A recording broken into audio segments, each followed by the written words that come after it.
Convention Center or shop us online at brownandwoodauto.com. What the heck was that? Oh, that was Chuck from Naughty Dog. They just did a new beer release, and he gets so excited he runs around town screaming and telling everyone. I told him I would cut this new commercial instead and let people know to get to Naughty Dog this holiday season to try their new beers, that they're open 7 days a week, and that they're doing a fundraiser to drop off food and toys for dogs. Go to Naughty Dog Brewing Company on Main Street in downtown Winterville today, and maybe you'll see Chuck there screaming. Follow Naughty Dog on Facebook and Instagram for more fun. This year, US Cellular is making a big deal out of the holidays. You can choose any phone from any brand free. That's right, any phone you see in our store is free. And get unlimited data for our best price of the season. Just $30 a month per line with 4 lines. Feel the locally grown joy from US Cellular, America's locally grown wireless. Limited time offer. Terms apply. See uscellular.com for details. This is Brandon Tate, owner and operator of Atlantic Wireless, an authorized agent for US Cellular since 1997. Visit atlanticwireless.com to find the store near you. We go beyond the call. This is a public notice, only Discount Mattress and Furniture, 1501 Evans Street in Greenville. Every single item must be sold at pennies on the dollar, up to 75% off mattresses, furniture, wall to wall. Only Discount Mattress and Furniture, all wood chest, $99. Computer desk, $99. Nightstands, $49. Dinette sets, table and 4 chairs, $199. Chairs, end tables, coffee tables, $20. Hurry, when it's gone, it's gone. Winning is not everything, it's the only thing. Sawyer's Fun Park is the place to be this holiday season. You know the kids already love it, but now the adults can have fun too. Visit the brand new expanded patio at Sawyer's Fun Park. On Wednesdays, it's karaoke. Thursday is open mic night, and Friday and Saturday evenings always feature live music. Let the kids have a blast hanging out at Sawyer's Fun Park, and now you can have as much fun too. And remember, it's never too early to buy gift cards. Sawyer's Fun Park, fun for kids of all ages, including adults. Sawyer's Fun Park on Corey Road in Winterville. Hey, this is Troy D., proud ECU grad from the class of 94. And if you know me, you know I love the 90s here at ECU. It was some of our glory days, including bowl games, the Peach Bowl, and even a March Madness appearance. Relive those days with my friends from Tailgate Classics. Tailgate Classics is a cool retro store with all types of merchandise, including the 90s ECU vintage tees and hats. Check out Tailgate Classics in person, 304 Evans Street, or online at shoptailgateclassics.com. Tailgate Classics, bringing back the throwbacks. Dear past, present, and future football watchers, football is back, just how you remembered it. Tailgates with an ice-cold Pepsi in hand? Totally back. That between-play sprint to the fridge for more Pepsi is back, baby. I really miss this. Anyways, consider this your official excuse for always putting football watching first, courtesy of Pepsi. That haircut appointment? Your mom told us you look great, so you should probably reschedule. Seeing the in-laws for the first time in ages. It's been so long. Nope, sorry, Susan. Not if it's on Sunday. Long story short, after the year we've all had, we think you could use a little football watching. So crack open a Pepsi and cheer your football watching face off. With love, Pepsi. Made for football watching. That's what I like. Hi, this is Billy Parker at Parker's Barbecue. Did you know that we have party rooms at our Memorial Drive location? We can accommodate parties from 10 to 110, or anything in between. We can serve family-style buffet or order off the menu. Parker's Barbecue. Come celebrate with us. This is Pirate Radio, WGHB Farmville, 1250 and 92.7 FM Greenville, WDLX Washington, 930 and 104.1 FM Washington. The following is an exclusive presentation of Pirate Radio, the voice of the pirate nation. Welcome to Pirate Radio Live. You can paint this one purple. Now live from the Pirate Radio studios in the heart of the pirate nation, here is your host, Clip Brush. All right, welcome in to Pirate Radio Live here on a Wednesday. We got a full house here. Everybody is accounted for. Clip Rock here with you on Pirate Radio 92.7 FM in Greenville, 104.1 in Washington. We are on 1250, 930. You can find us online, pr927fm.com, and watch the show on Facebook Live and on YouTube. Subscribe to Pirate Radio TV on YouTube. Been a busy day as we've been getting audio and video from Mike Houston as he spoke here on National Signing Day. Also talked a little BC. We will hear some Mike Houston coming up. I have already loaded those clips. They are ready to go for the show here in segment number 1.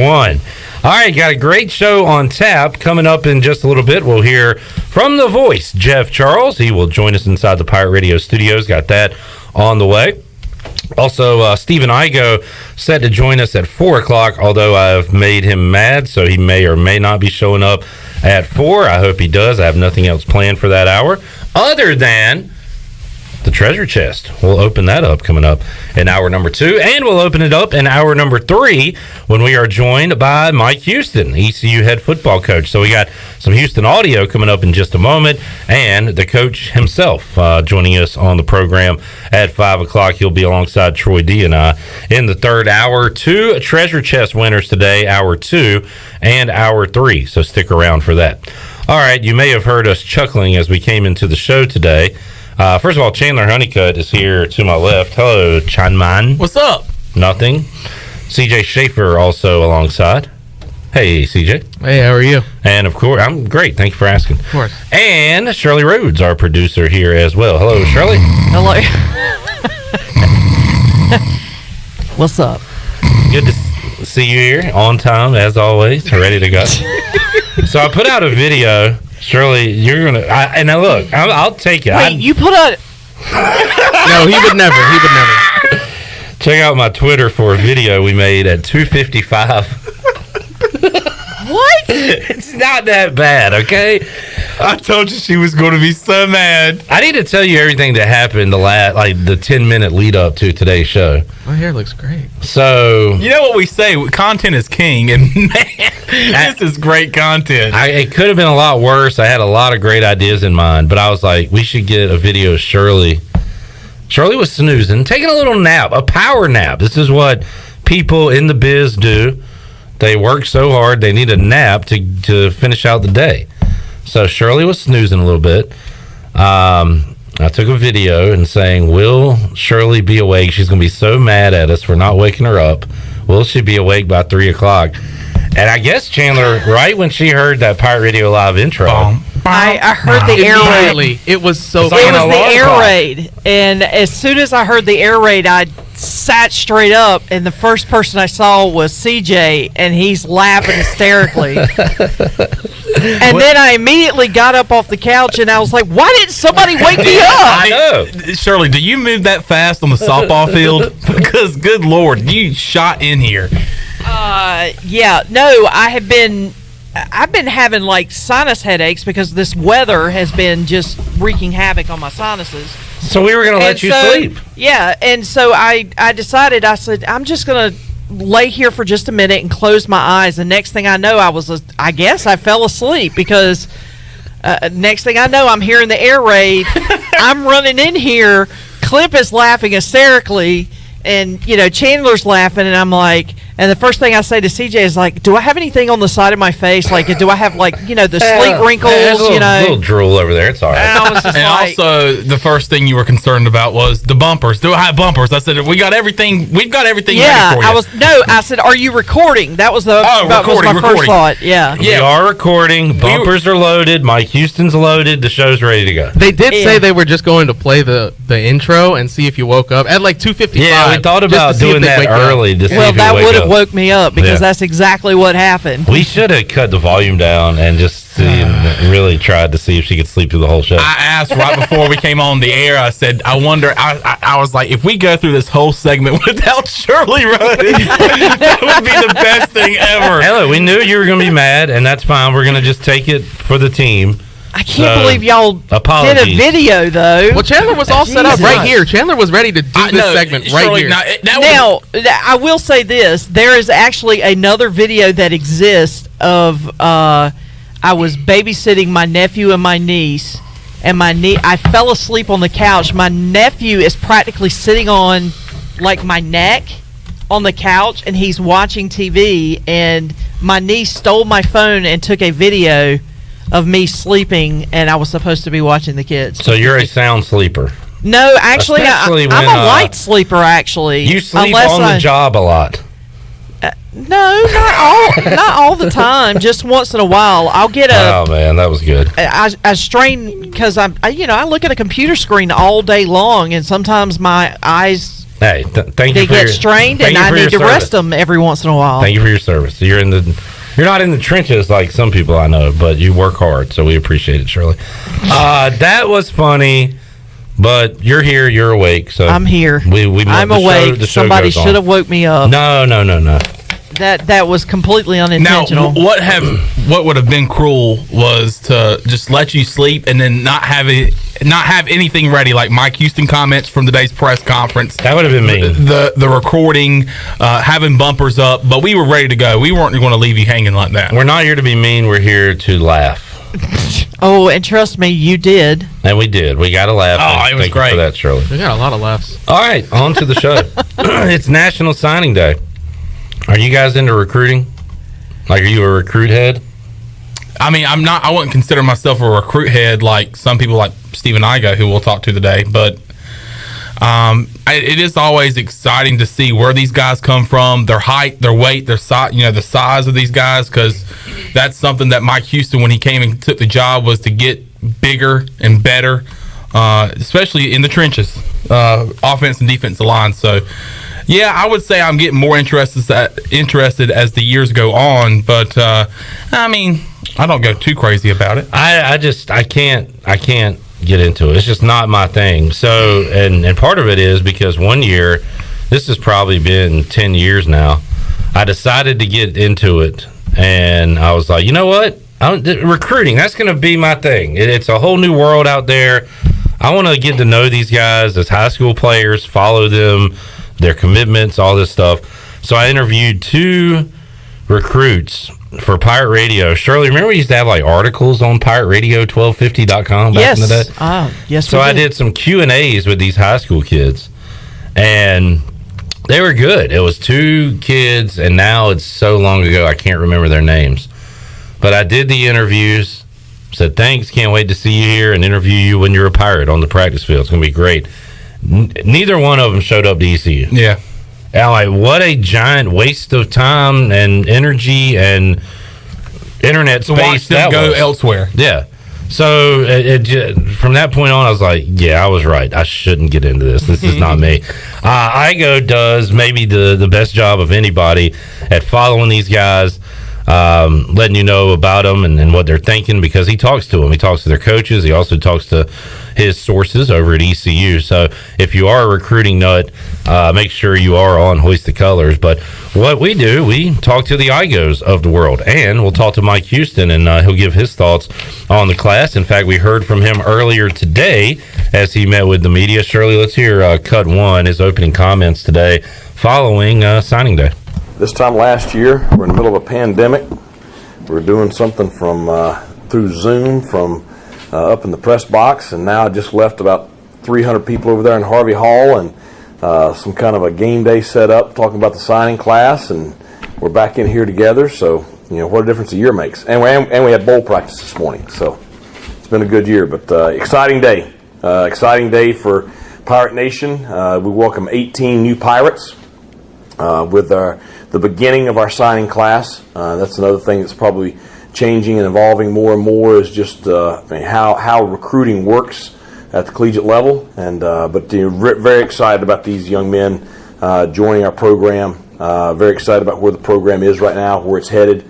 Excited about the bowl preparations and the matchup against Boston College. So lots to talk about today. He said excited like 5 times. I'm excited. Excitement time. Excitement time. Chandler, you mentioned that Mike Houston wanted to bring his brand of football to East Carolina. We saw it kind of pay off this year with a 1,000-yard rusher and a pretty good season as well by Rajay Harris. So the Pirates running the ball. To be able to do that and to be able to throw, you need an offensive line. So that was a point of emphasis this signing period, not just from high school guys, but also bringing in transfers. And Igoe asked Coach Houston about bringing in a lot of offensive linemen. Cut 2. Well, I think, obviously that was the emphasis on offense. It's kind of the same as we did my first year here with recruiting all those young defensive linemen that we're watching play right now. Is we've got to significantly build that room to a higher level to continue to ascend as a program. And I think that you look at The high school guys, I'll start with Omari Allen. Incredible potential. I mean, just incredible potential. I see a Noah Henderson type ability level, and he's very raw, but a big kid. We told him he needed to lose some weight. He lost a ton of weight, moving around very, very well, extremely athletic. I think he has an incredibly high ceiling. You look at Ethan Lang, IMG Academy. So he plays on the national team. So he's playing against the best players in the country. He was their I think starting guard and center this year. I think he started at guard, played a lot at center. We see him being a college center. But I think he's a guy that he's coming in January. I think he's a guy that, you never want to put too much on a freshman, but he's a guy that maybe you could see, at least traveling next year, maybe playing a little bit. I think, Jacob Sacra is the other one, very similar to Ethan. Played at St. Francis Academy, which is the only team to beat IMG this year. And Jacob is, according to your bunch, 247, the highest rated offensive lineman to ever sign at East Carolina. And then you look at Eli Samples out of Georgia, and just a young man, very good athlete, played multiple positions for them. We see him most likely being a tackle for us. A guy that'll come in, probably look to develop him a little bit more with his body, but I think he's another one that has a very high ceiling.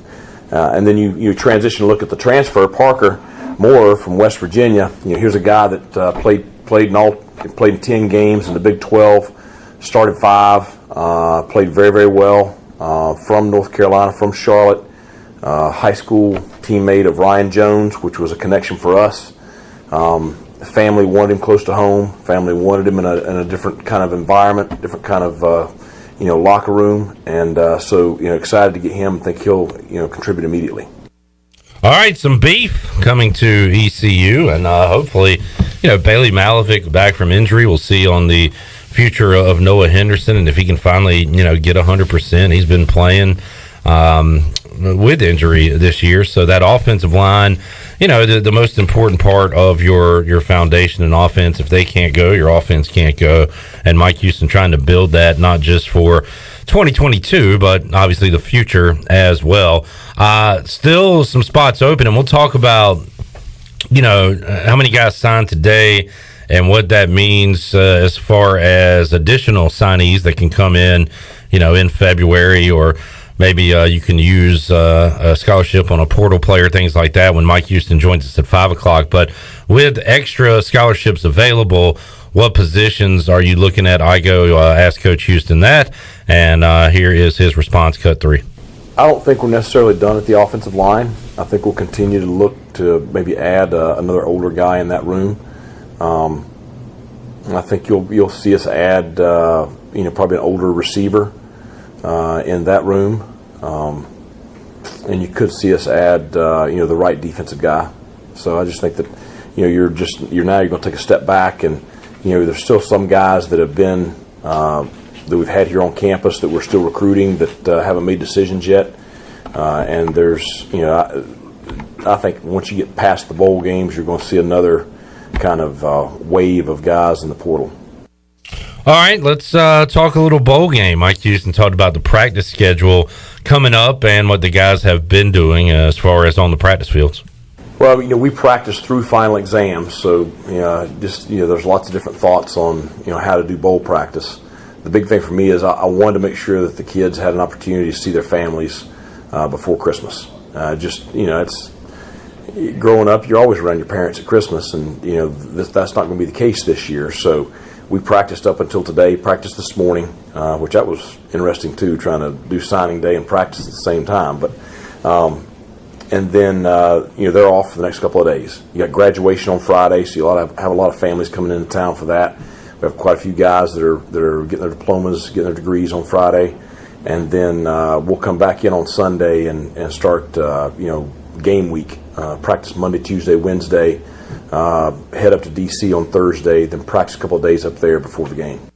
And finally, our own Jenny Shelton asked Coach Houston about his thoughts on the Boston College Eagles.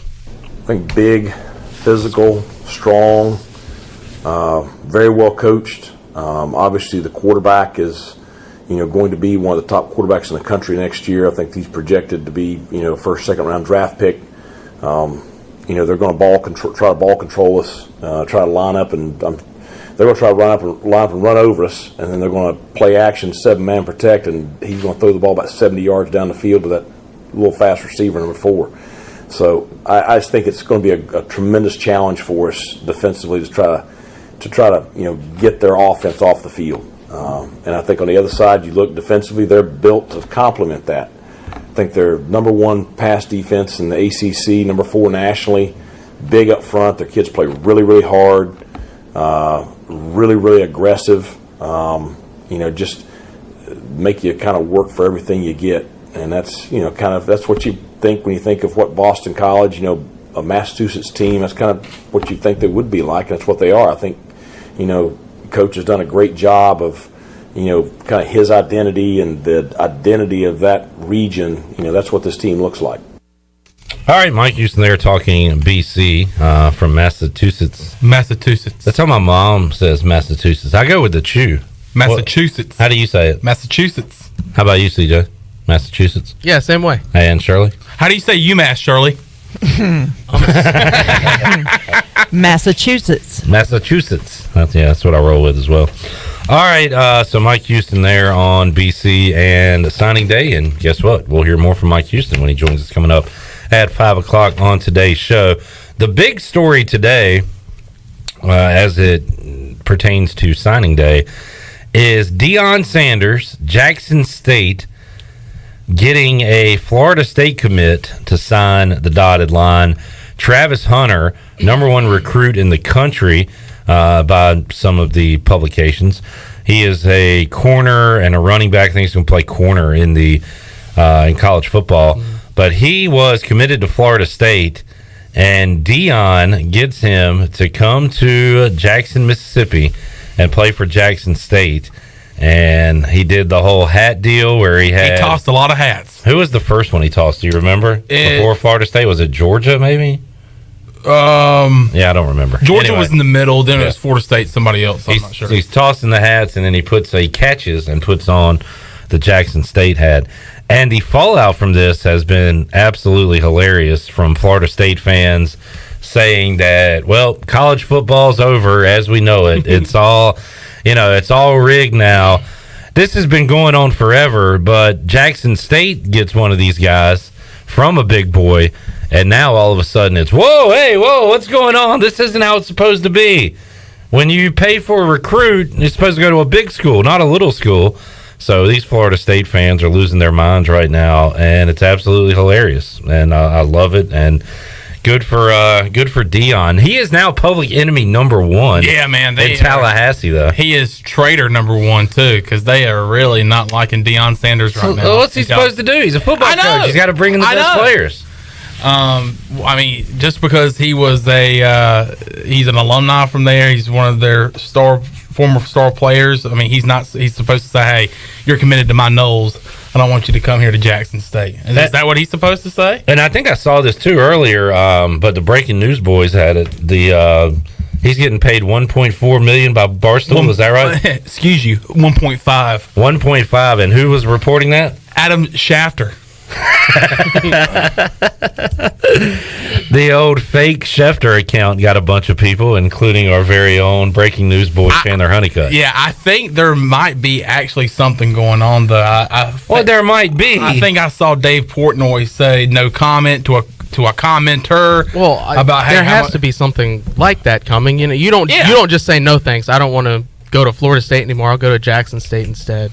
Well, I was telling Shirley earlier about, think about the sales pitch that is Deion Sanders, just in itself as the head coach of Jackson State Tigers. And if this guy's good, he can still go to the NFL. It doesn't matter where he goes to college. Plenty of FCS. He'll get exposure.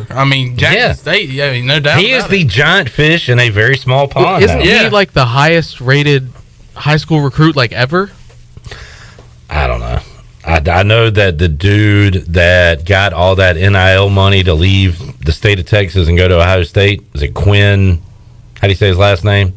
Earl. I know what you're talking about.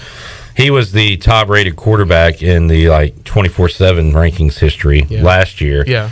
He gets a lot of money in NIL deals, goes to Ohio State, and transfers, and he should still be in high school right now. He's already transferred to Texas in college, and he still should be in high school.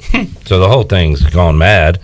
But I love the hypocrisy of Florida State fans who are saying this is the death of college football when they lose a recruit, not all the nonsense that's happened before today. Yeah. So anyway, all right, let's see. Anything else? Buccaneer Music Hall scoreboard. We talk. I don't know, CJ. You said, are we going to talk about Steph Curry? I wanted to talk about it. Well, go for it. Well, I just wanted to give a little shout out. Steph Curry last night breaks. Is he listening? Wherever he is, he's out there somewhere. It's Steph Curry. That's not Steph Curry. That's Ray Allen out there. He just broke his record. Steph's in the gym shooting right now. That's why he broke the record. Saw Dale in the house last night. The house being Madison Square Garden. Did you see the pictures with Dale and those women? Oh man! So he's pulling. He and help me with her name. His wife is Aisha. His mother is. I don't know the mom's name. We should know this. You should. Why don't you? I was just reading it. They split up about it. Yeah. Well, yeah. They have obviously. Sonya. I knew it. They're going through a pretty nasty split up. So Dale and Sonya split, and Dale's hanging out with like 3 young broads. He's still shooting threes. He got 3. Well done, sir. That was really good. Sometimes I find some good ones in this old bag of tricks. That wasn't even a reference.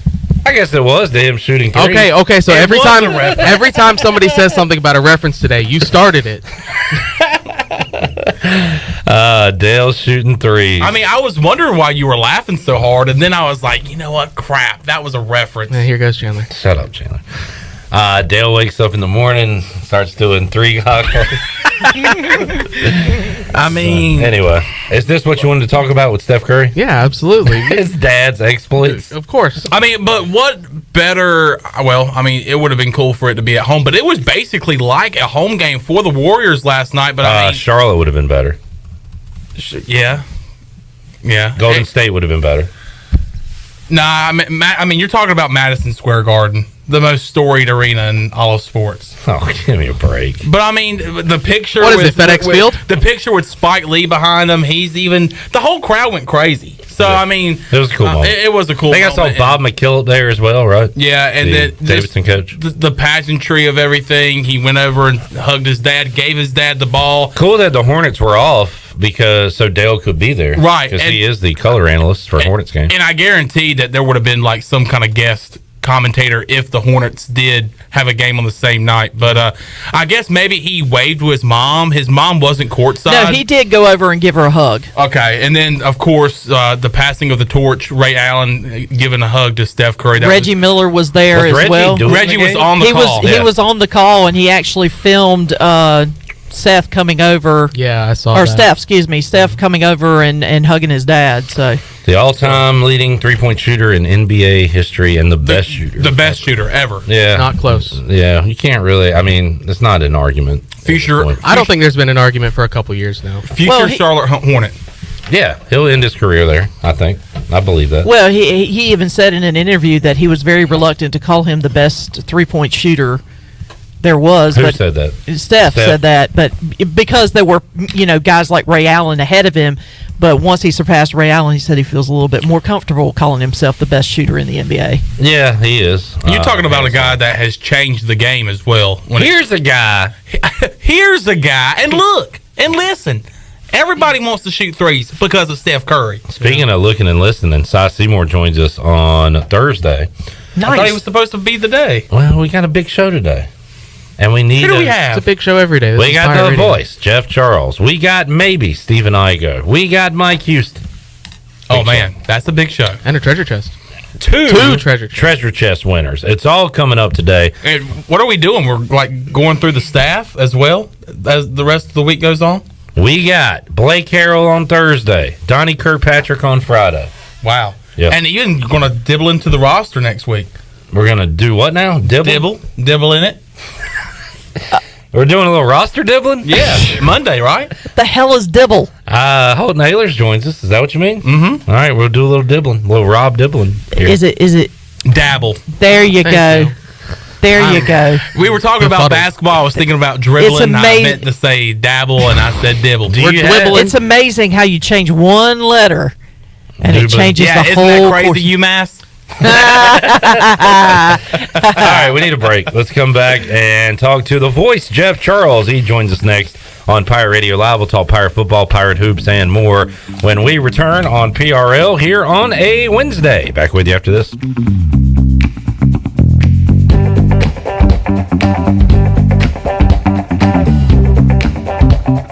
'Tis the season to be holly jolly and healthy. Purple Blossom Yoga Studio is Greenville's premier freestanding studio, locally owned and operated right in the heart of uptown Greenville on Evans Street. Purple Blossom Yoga offers a wide variety of yoga classes, aerial yoga, sound baths, private group sessions, and more. Purple Blossom Yoga's holiday gift card event is the perfect gift to put under the tree. It's the gift that will keep on giving, health and wellness all year round. Visit us online at purpleblossomyogastudio.com or our social media for our class and event schedule, studio information, and more. Purple Blossom Yoga, where your health and mindset collide and help you transform into a new you. Before anyone walks into your business, the outside is what they see. Make sure your first impression is a good impression with the right curb appeal. Hi, this is Daniel Andrews from Dan Andrews Lawn Service. We specialize in making your business look great. Let us handle all your professional landscaping needs. We do it all so you don't ever have to worry. Residential services are also available. Call us today at 717-8006 and we'll come out and give you a free quote. Taking care of your landscaping needs is all we do, and we've been doing it for over 20 years. You can trust our reliable team at Dan Andrews Lawn Service, covering all of Eastern North Carolina. 'Tis the season to make your home full of cheer with the best Christmas decor right here in Uptown Greenville. Hi, this is Jess with Halo Home Store. Our store is full of holiday decor and home accessories galore. With over 15 years of design experience, I can bring your home to life with Halo's one-of-a-kind unique decor and gifts with new inventory coming in daily. We also offer a wide variety of design services. Be sure to follow us on social media or visit halohomestore.com. Happy holidays, y'all. Hi, this is Jeff Charles, and welcome inside the booth. It all started with that Michigan State alum. The story is next. The Pirate Radio Podcast. So why not a bowl game, guys? And probably maybe USF. What do they got this year? Not a clue. I thought he was going to say not much. You're honest. Not much. God bless your honesty. 11 coming back. App State is really the pivotal game if you want to go to a bowl. I'm going to say it. Listen to every Pirate Radio podcast now by visiting our podcast channel and subscribing in Apple iTunes or SoundCloud. Last month, a Michigan State alum dropped by the Spartans athletics department and had a check out of his personal account. It was made out for $32 million. He said, "Give it to the football coach, Mel Tucker. That should get the ball rolling for a contract extension." Soon thereafter, Tucker had a $95 million deal for 10 years. I think that's $9.5 million per year. It sent shockwaves through college athletics. Michigan State, a good program, but certainly not a blue blood, is paying its football coach $95 million. In the we have to keep up with the Joneses world of college athletics, you just knew a new era was coming. Now Lincoln Riley at USC and Brian Kelly at LSU are over $100 million. They can thank this guy at Michigan State. He can spend his millions any way he wants to, but I wonder what $32 million would do to make the world a better place than to give it to a football coach. Come on back again next time, and we'll visit inside the booth. East Coast Grading and Utilities is your source for clearing, hauling dirt, and concrete work. East Coast Grading and Utilities handles all sewer and water issues as well. I'm David Vaughn. Whether putting in a new subdivision or helping you with any and all of your drainage problems, I can get the job done. Call me at 531-7494. No job is too big or too small. East Coast Grading and Utilities. Friends helping friends. 531-7494 for East Coast Grading and Utilities.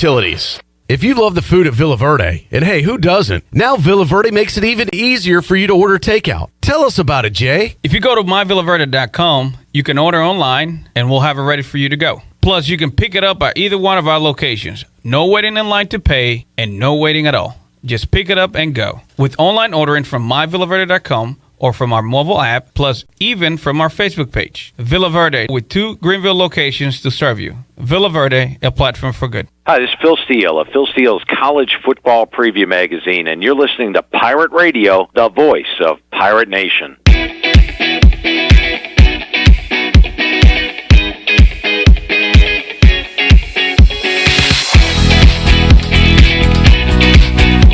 You're listening to Hour 1 of Pirate Radio Live. Do you need custom t-shirts, apparel, or promotional items for your business, organization, or event? Keep it local. Print it local with University Sportswear. Contact them today at universitysportswearenc.com. Now, back to the show.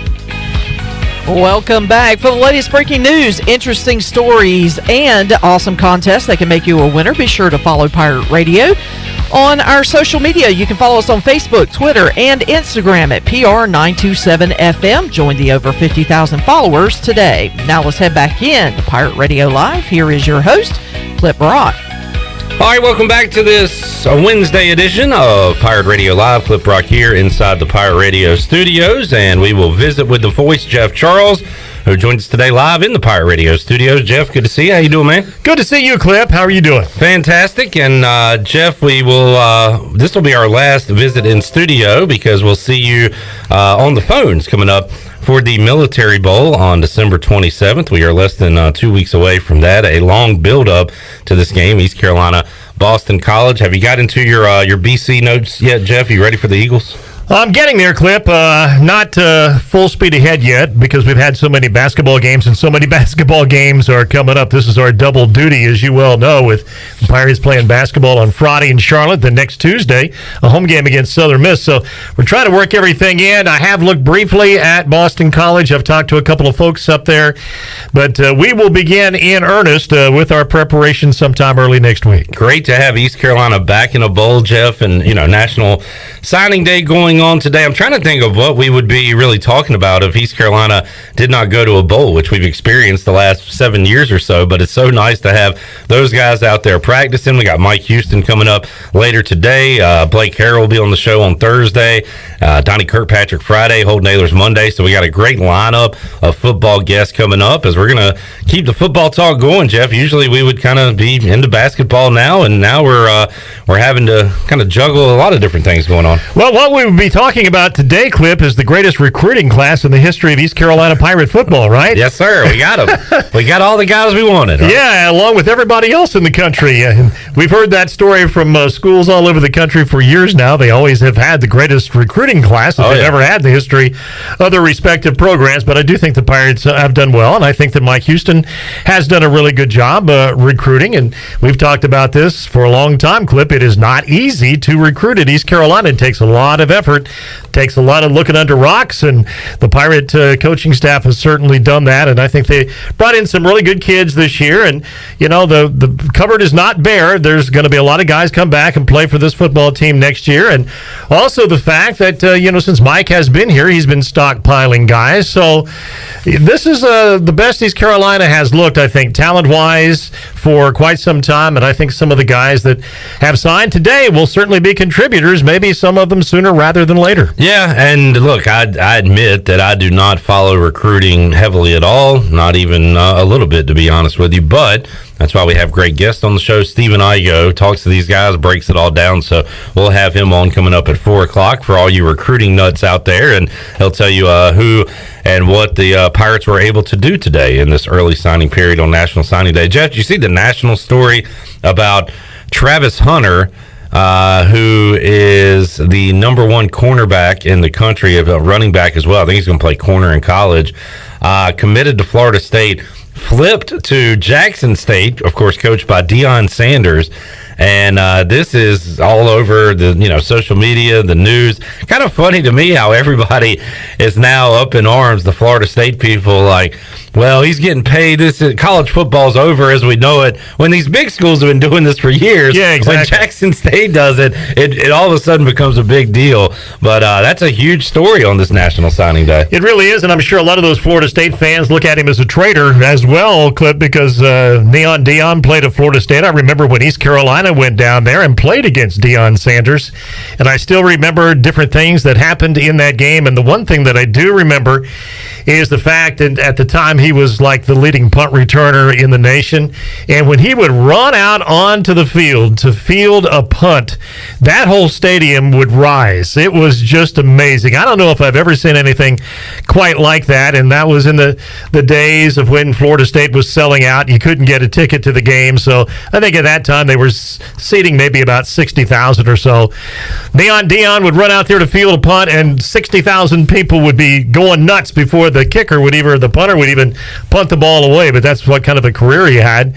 And, I think he's done better as a head coach than a lot of people thought he would. Yeah. And, Jackson State's been good. And let's face it, when he walks into the living room of a prospective student athlete and says, hey, why don't you come play for me? That's going to turn a lot of heads. So it's kind of nice to see the little guy this time maybe steal one from the big guys. I like it. I agree. And it's funny you mentioned that, Jeff. I went to a Monday night game, 1990, either 7 or 8, Washington at home against Dallas, and it was kind of the end of the Cowboys' heyday, but they still had all those guys. And there was a timeout after third down, and Washington was punting on fourth down. So for the entire TV timeout, it's Monday Night Football, so it was a long timeout. Deion is on the field all alone waiting for the punt, and he is dancing. The crowd is booing. It was one of the coolest live sporting moments I've been a part of, and that's just kind of the aura and the attention and emotion Deion could bring on the field as a player. And now that name still means something, and what he's doing at Jackson State, that's a pretty cool story today to see Travis Hunter going there over Jackson State. And not to be confused with the Travis Hunter who played quarterback at East Carolina when I got here in 1988, in the late 80s through the mid 80s. Travis Hunter was the quarterback at ECU. So it's not that Travis Hunter, obviously, but you talk about Deion and remember his baseball career as well. Clip. Remember he played for the Reds, and I remember going up to Tidewater, up to Norfolk to watch him play when he was playing AAA baseball for Cincinnati, because I just wanted to see Deion Sanders play baseball. And I remember I made that drive up there to watch him play. I believe, I could be wrong, I guess the Reds farm team then was Louisville. If it wasn't, it was Indianapolis. But anyway, he was playing for the Reds AAA team in Norfolk, and I think he had one hit in that game, but he was a big draw in baseball as well. I remember there was a big crowd in Norfolk, and they all came out to see Deion Sanders and see what he could do on the baseball diamond. 263 career hitter, Jeff. Not bad. I know. It's not like it was a complete gimmick. He was out there getting hits, stealing bases. There's highlights I've seen where Skip Carey's calling it, and he hits a triple, and the crowd's going crazy. So what an athlete, and now still getting it done now as a coach and a recruiter. And now you wonder, Jeff, you do have, I've seen a lot of Florida State folks putting Deion as enemy number one now, but how quickly are they going after him to be their coach? I wonder how quickly an FBS school will try to get Deion in. Well, Mike Norvell signed another one-year extension today, the coach at Florida State, the former coach at Memphis, as you know, Clip. So they are committed, if these contracts mean anything anymore, which I don't know if they do, but he's committed to 2026, at least on paper. So I don't know if that will ever happen in the near future, but I guess Deion is very serious about his coaching future and really wants to do it. Sometimes these guys, I think, do it for a year or two, and then they get kind of tired of it, or they realize how much work is involved in it, and they've got so much money. It's I don't need the aggravation. So, but it looks like he's pretty much, dedicated to doing it, and also to helping young kids. And I think that's a big motivation for a lot of these very famous athletes who are now coaching in college. I mean, they're millionaires. They don't have to be coaching, but you see that with Penny Hardaway at Memphis, and you see it with Juwan Howard at Michigan. And I think they're really in it for the right reasons, and I really respect that, Clip. I think they're really trying to help African-American young guys, mostly African-American young guys, because they're a role model for those kids, and I think their hearts are in the right place. I heard, and I think you've talked about this, but I heard it on a TV broadcast. I think it was when Michigan was playing North Carolina, and they mentioned Juwan Howard, the millions he's got, and they talked about how much he loves Michigan. You saw him on the field after Jim Harbaugh's Wolverines beat Ohio State, and he's talking to Jim Harbaugh. But they talked about his love for the school, and then what you mentioned too, helping young men, and how they said exactly what you just said. Juwan Howard's doing this for the right reasons. Doesn't need the money. It's not like a gimmick or a sideshow. He really loves it, and is kind of giving back. His way to give back to the school. Yeah, and I think a lot of guys are doing that now. And Penny Hardaway is the same way, Clip. I mean, he loves Memphis. He loves Memphis Tiger basketball. He loves the city, loves the school. And just like Juwan Howard, Penny Hardaway has got, I don't know how many millions. I remember I looked it up one time, and I can't remember, but he is a multi-millionaire. And he takes a lot of flack down there. There's a lot of pressure on him, especially this year. They've gotten off to such a slow start until they beat Alabama last night. But a lot of people have kind of turned on him, and and that's the way things are. You can go from being a big hero in your hometown and think everybody loves you, and the next thing you know, you lose some games and they turn on you. Ruffin McNeil comes to mind, no doubt. Unfortunately, and the way that and now. That's kind of taken another turn with him being inducted into the Hall of Fame, and I think cooler heads have prevailed, so that's a good thing, Jeff, with the end of that story. That was a perfect storm last night in Memphis. You had an Alabama team that had beaten Gonzaga, some really good teams, and a Memphis team that couldn't beat anybody. Penny Hardaway's publicly saying that there are issues with his team, there's jealousy, all this, and they came out with their hair on fire. It's just hard to do that for 30 or 40 college basketball games, Jeff, but when you get a group of individuals that are that talented, get them motivated, and they have, something to play for, something to go 100% at, that's what happens. A 92-point performance last night for Memphis against Alabama, and I tweeted this during the game, Jeff. I hope the Pirates have a good shooting night when they take on Memphis, because I don't see them getting a lot of rebounds. Those guys are long, athletic. They will lock you down. If they're motivated, Memphis is a very, very scary team. Well, there's no doubt about that. They've got as much talent as anybody in the country, and for Memphis, it's between the years more than it is out there playing basketball. I mean, they're just full of 4- and 5-star recruits and guys that are on this team that could be playing in the NBA today. So they're really, really good. But I'll tell you, Clip, and we'll talk more about this once we get into the American Athletic Conference season and break down personnel on these teams. The guy who's the real glue guy, I like to call guys glue guys to kind of keep things together, is Deandre Williams. Now, he had a big night last night. He had 20 points. But he is a guy that he seems to be the most level-headed of the group there. And he's not been one of these guys that, was a big 5-star recruit that everybody's been swooning after for years and maybe a little spoiled, because he started his career at Evansville. He was not that highly recruited. And so he played at a mid-major and then got a chance to go to Memphis. But he's a little older than a lot of those other guys on the team, and he's the real leader. And I think if he plays well and he has the influence over those guys that I think he does, then Memphis can kind of turn things around. But when you're looking for an MVP, to me, it has to be Deandre Williams. Jeff Charles joining us. He'll be on the call at some weird start times coming up Friday and Tuesday, Jeff. How about 1:30 in Charlotte against Liberty, and a nooner coming up at Minji's next Tuesday, which is very strange. But talked to Joe Dooley about that yesterday, and he said whatever the start time is, the guys better be ready to go. It's an opportunity to play the game they love. So the Pirates will be ready, Jeff, and got some good opponents coming up, especially Liberty on Friday, right? Yeah, no doubt about that. Liberty's good. Liberty has won the Atlantic Sun Championship 3 years in a row, Clip, and I was just doing a little homework for the game coming up. In those 3 years, they've won 81 games in their last 3 years. So you can put a pencil to that, and that's 27 wins or something like that on average for Liberty, and for a couple of those against ECU too, I believe, right? They have, yep, in Richie McKay's team. But yeah, they're good, and this little guard is terrific, Darius McGee. He has made 260 3-pointers, and he set the record for Liberty last week.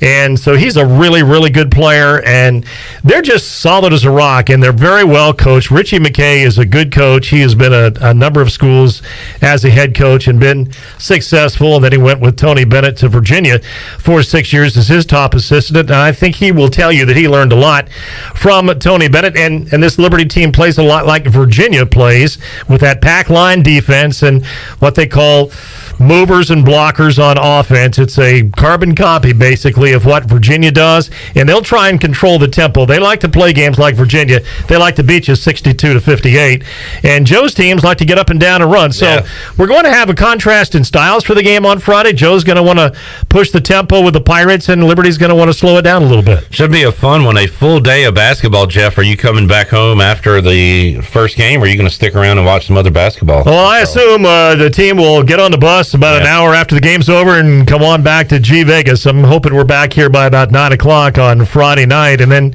as you mentioned, Clip, that game on Tuesday with Southern Miss is a noon game. And I haven't talked to anybody about why noon, but I'm just assuming that it gives Southern Miss a chance to get out of here and get back home for the holidays.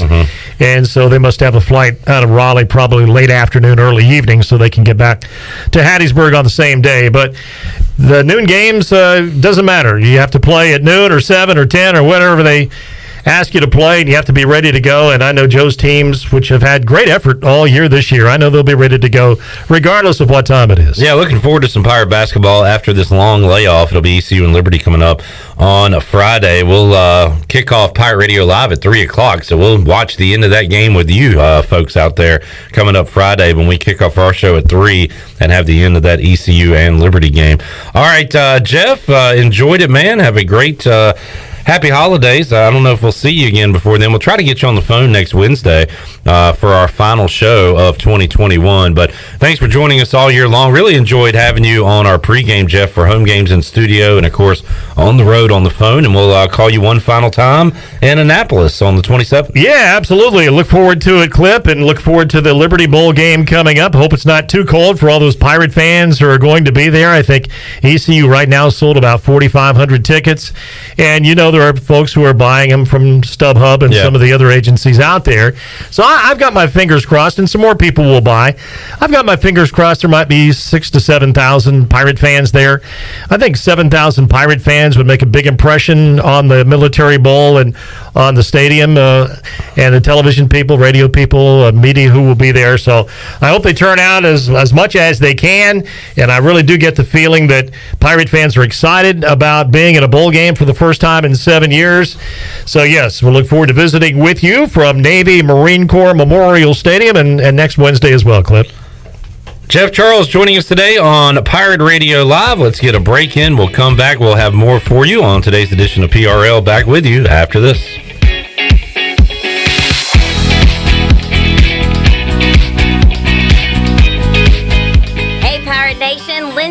Here with Carolina Caliber. In 1960, my granddaddy started his firearm business right here in Eastern NC. Still family owned and operated, we have the area's largest selection for outdoor shooting sports and accessories and are one of the nation's top firearm dealers. At Carolina Caliber, we have everything you need from hunting, home defense, and personal protection, including a wide variety for ladies and youth. We buy, sell, and trade. It's a time-honored tradition. Visit us at Carolina Caliber on Fire Tower Road in Winterville. In a world of fake profiles, fake tans, and fake flavors, naturally flavored Michelob Ultra Organic Seltzer strives for realness.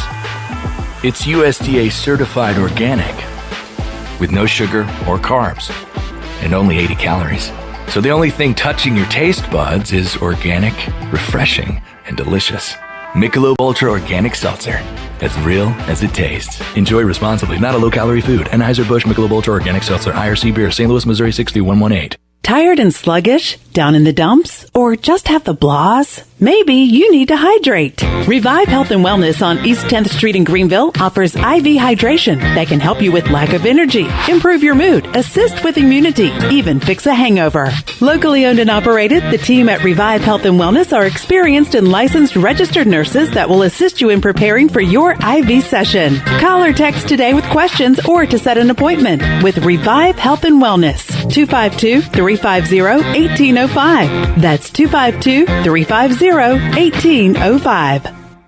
It's a festive time of year in eastern North Carolina right now with the holidays, the Pirates in a bowl game, and Angel Oak Home Loans. We are excited to announce our team is growing. This is Talbot Green, and I would like to introduce you to our new mortgage team member, Braxton Green. Braxton is a recent ECU graduate and has lived in eastern North Carolina his entire life. This is Braxton Green. I'm looking forward to working with you with your next home loan or refinance. Give us a call at 751-2060. NMLS 1719250 and 685842. Equal housing lender.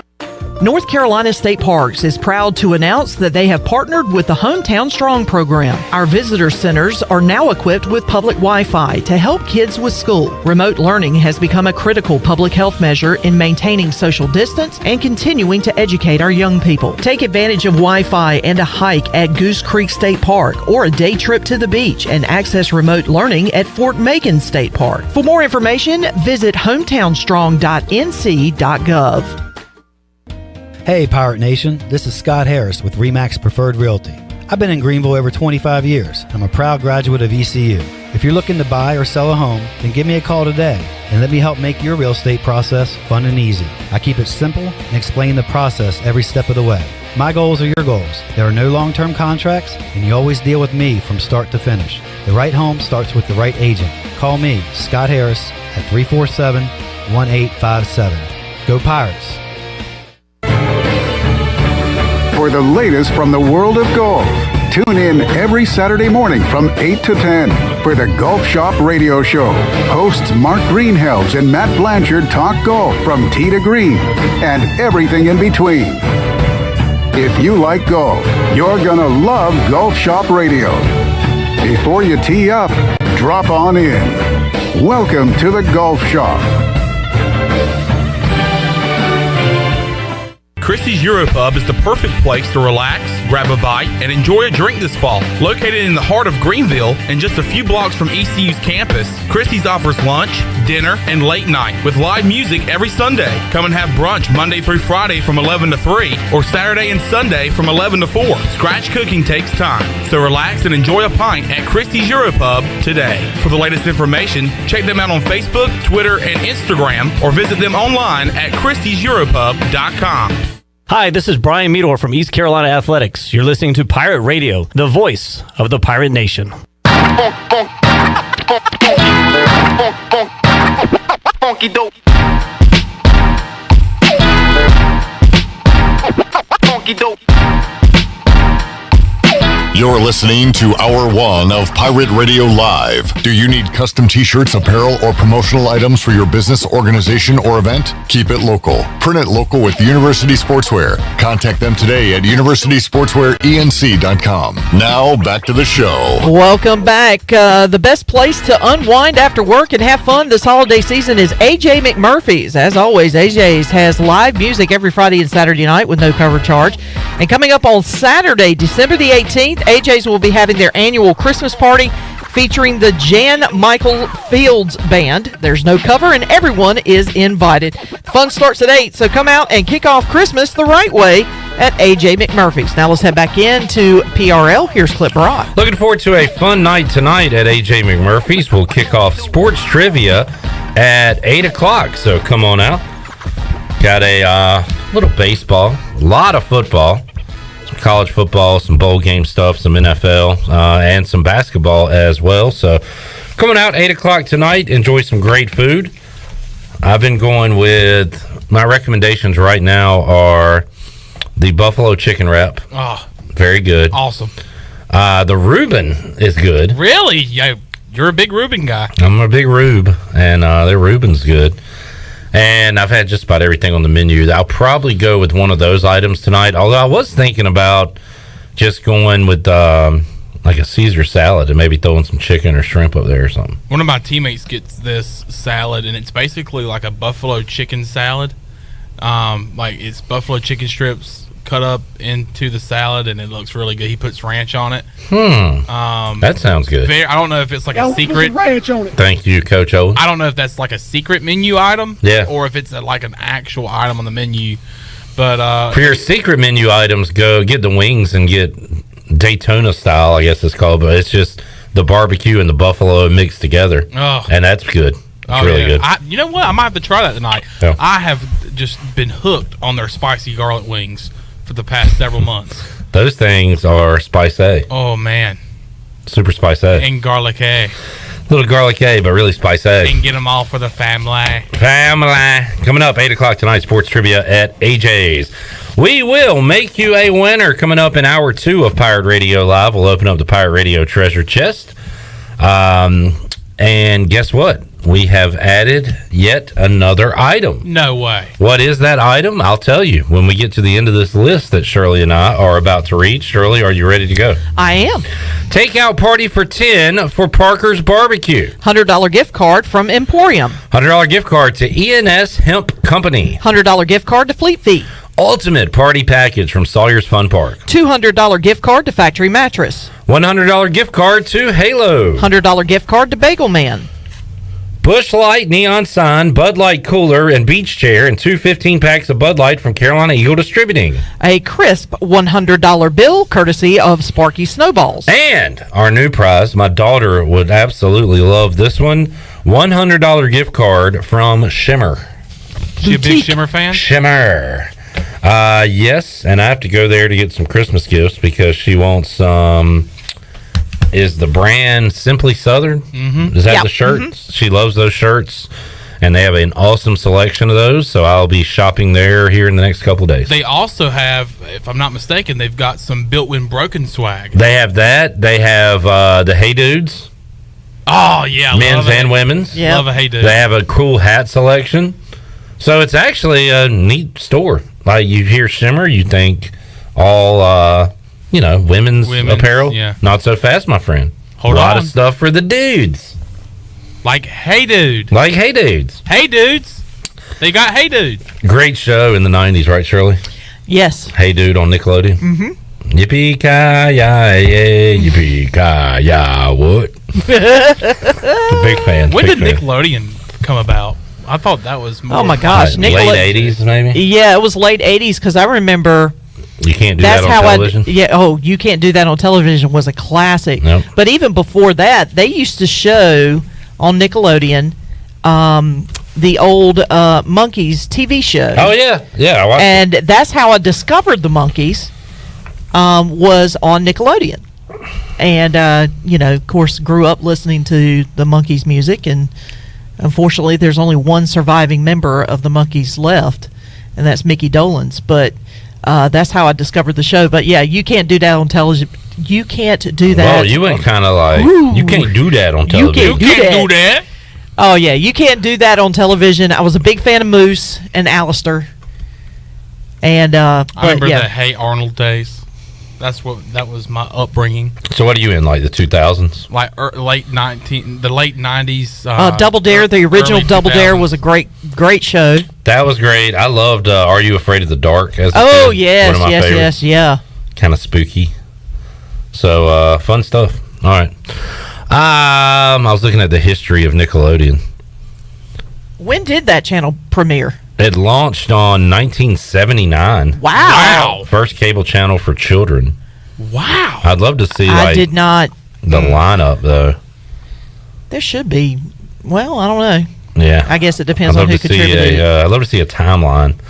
All right. Anyway, so there's that. I feel like I was going to do one more thing on. All right, we got a. You can't do that on television.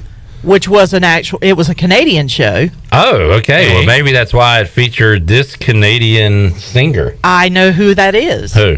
Justin Bieber. No. Alanis Morissette. Celine Dion. Celine Dion. Alanis Morissette. They And Steve the for original that cast, factoid. I say the original cast members, but the cast members I remembered were Alistair, Moose, Vanessa, Dougie. Remind me. So when you said, was it I don't know? If you said the phrase "I don't know," you got slimed. You got slimed. And if you said the water, you got water dumped on you. Yep. Yeah. That was a weird show. It was a weird show, but it was like, it was hilarious. Hilarious. All right, let's take a break. We'll come back. Hour 2 of Pirate Radio Live. We're scheduled to have Stephen Igoe. I made a bit of a snarky remark earlier today, and he tweeted at 2:35, enjoy doing the 4 o'clock hour by yourself. Ooh. He is not here yet. Will he show up? We'll see. I would say yes, because this is a big day for him. I'm thinking he'll show up. I wonder if he fell asleep.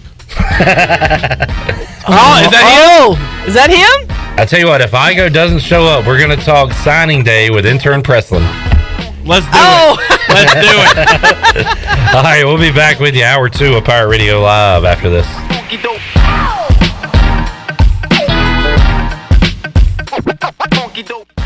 It's going to change. I promise you. As I stand here, it will change. Okay, and when it does, that stadium, it's going to be rocking, and heaven help whoever walks in there to play us. Pirate fans, this is head football coach Mike Houston. The Pirates are headed back to a bowl game for the first time since 2014. We want you to share this experience with us. Join us on December the 27th as we take on Boston College in the Military Bowl in Annapolis, Maryland. Get your tickets today at ECUPirates.com. Go Pirates. And I can promise you, there will be no quarter, ever. Take a break from the holiday hustle and bustle with a visit to Jersey Mike's. I'm Wes Shepard, your local Jersey Mike's franchisee in Eastern North Carolina for over 25 years. Let us treat you the best subs in town. We can also take care of any of your catering needs this holiday season, large or small. Plus, we partner with many third-party delivery services that can bring your meal to you. Jersey Mike's, open 7 days a week for lunch and dinner. Everybody likes Jersey Mike's. Everybody likes Jersey Mike's. Jersey Mike's. Hey Pirate Nation, this is Amanda Houston, and when it came time to make the game-winning play for relaxation at our house, I made the right call to Jamie Lang and Carolina Hardscapes. Jamie and his team built the backyard oasis of our dreams with a beautiful custom paver patio, outdoor lighting, and fireplace. Make your backyard incredible and call Carolina Hardscapes today at 364-1201 or visit their showroom on Fire Tower Road across from Bostic Suck. Go Pirates! You demand perfection. That's why you drive the perfect car. Okay, maybe it's not exactly perfect, but it's perfect to get you to Domino's for their perfect $7.99 carry-out deal. Carry out any 3-topping pizza or a 10-piece order of wings, smothered in delicious sauces like hot buffalo, garlic parmesan, and honey barbecue, just $7.99 each. Demand the perfect carry-out deal at Domino's. Carry out only. You must ask for this limited time offer. Prices, participation, and charges may vary. Excludes XL and specialty pizzas. Crust availability varies by size.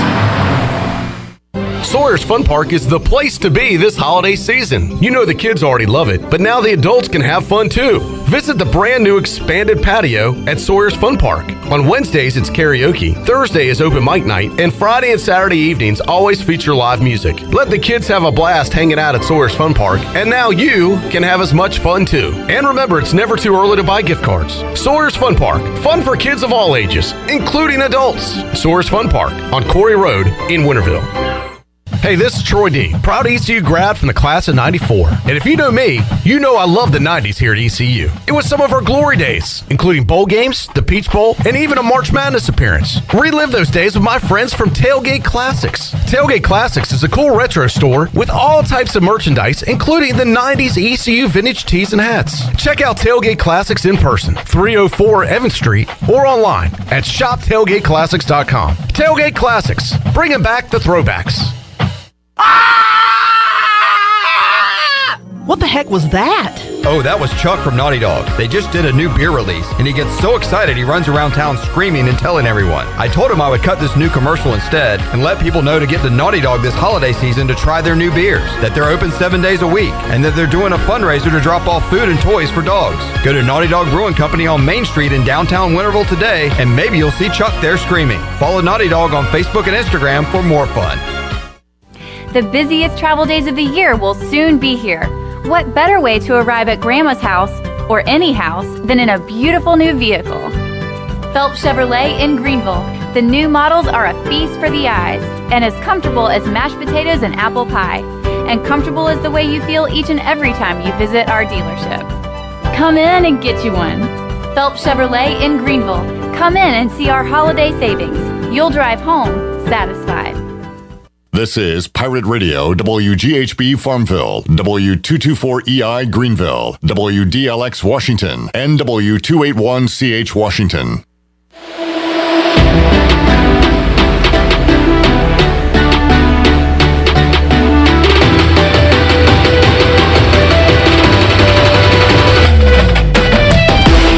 You're listening to Hour 2 of Pirate Radio Live. Save lives, be a hero, and make $700 your very first month donating plasma at Grifols Biomat USA. It's the easiest way to make extra money. Start now at Biomat USA on 505 South Memorial Drive. Make up to $700 in a month and save lives now at Grifols Biomat USA. A better donor experience and better pay. Now, back to the show. Welcome back. Villa Verde on 10th Street and Villa Verde Dos by the hospital are open for you, serving unique and healthy dishes from the Dominican Republic. Order online at myvillaverde.com or the Villa Verde app. Order a family meal that feeds 6 to 7 people, and they'll have it ready for curbside pickup today.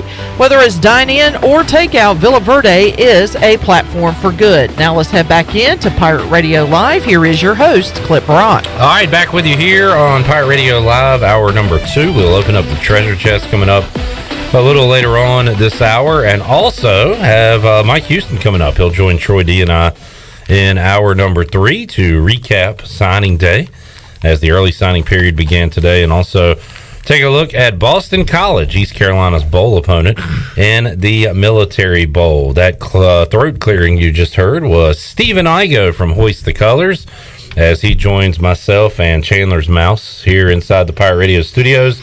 Stephen, how you doing today, man? I'm doing good. How are you doing? Doing good. Glad you're here.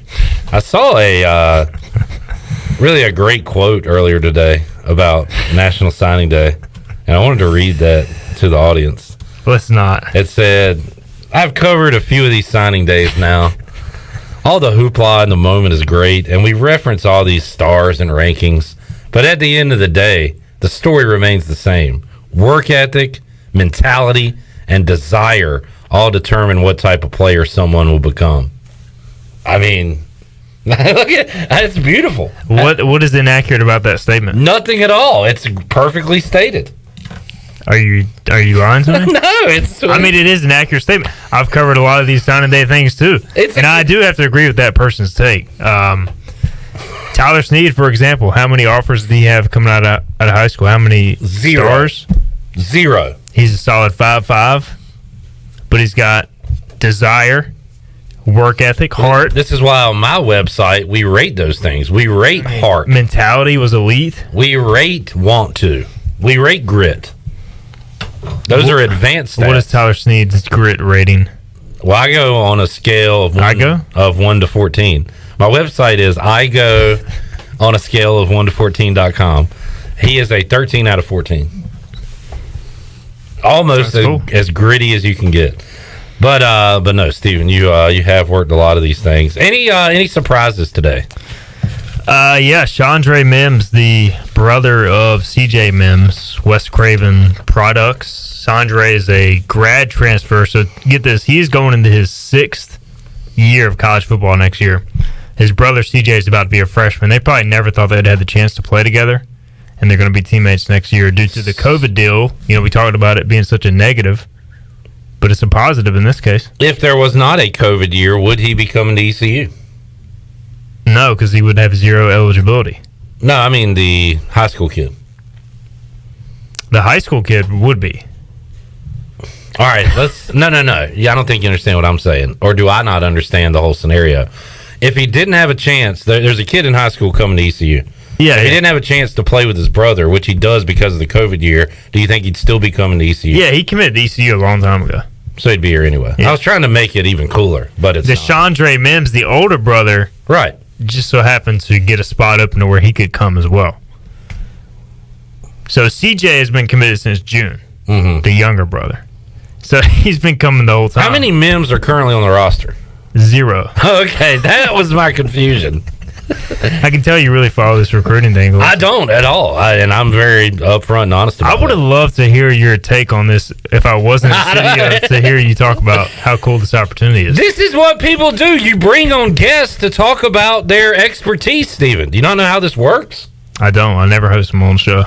That is false. You have hosted Hoist the Colors right here on Pirate Radio before, and you would bring in experts on things that maybe you are not an expert on.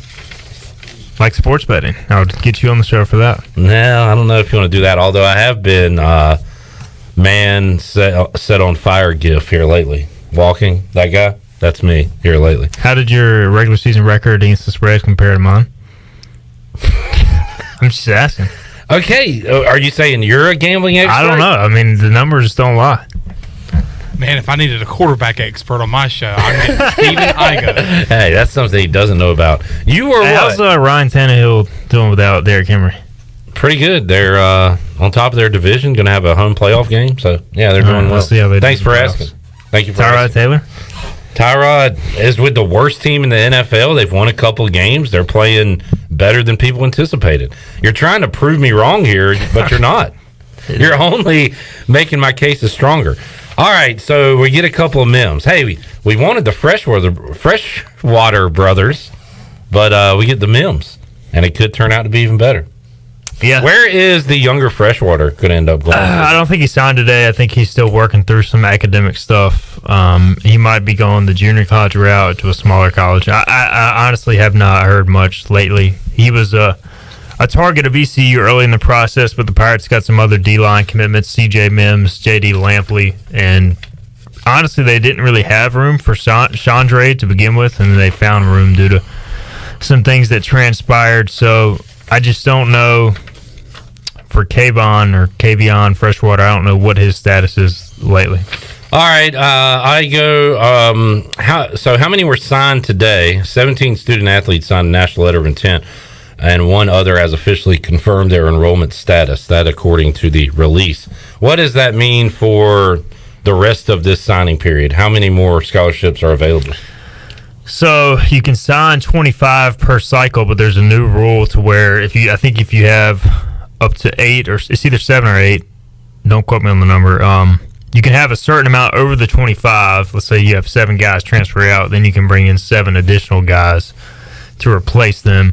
But ECU is not at a point where they can even sign probably a full 25, so really that number doesn't matter as much as if you're rebuilding a program from scratch, like you're seeing South Florida take a ton of guys right now, they're probably going to use the 25 plus whatever max they can above that because they haven't hit the 85 scholarship limit. You can have 85 guys on your team total on scholarship, and you can sign 25 per class.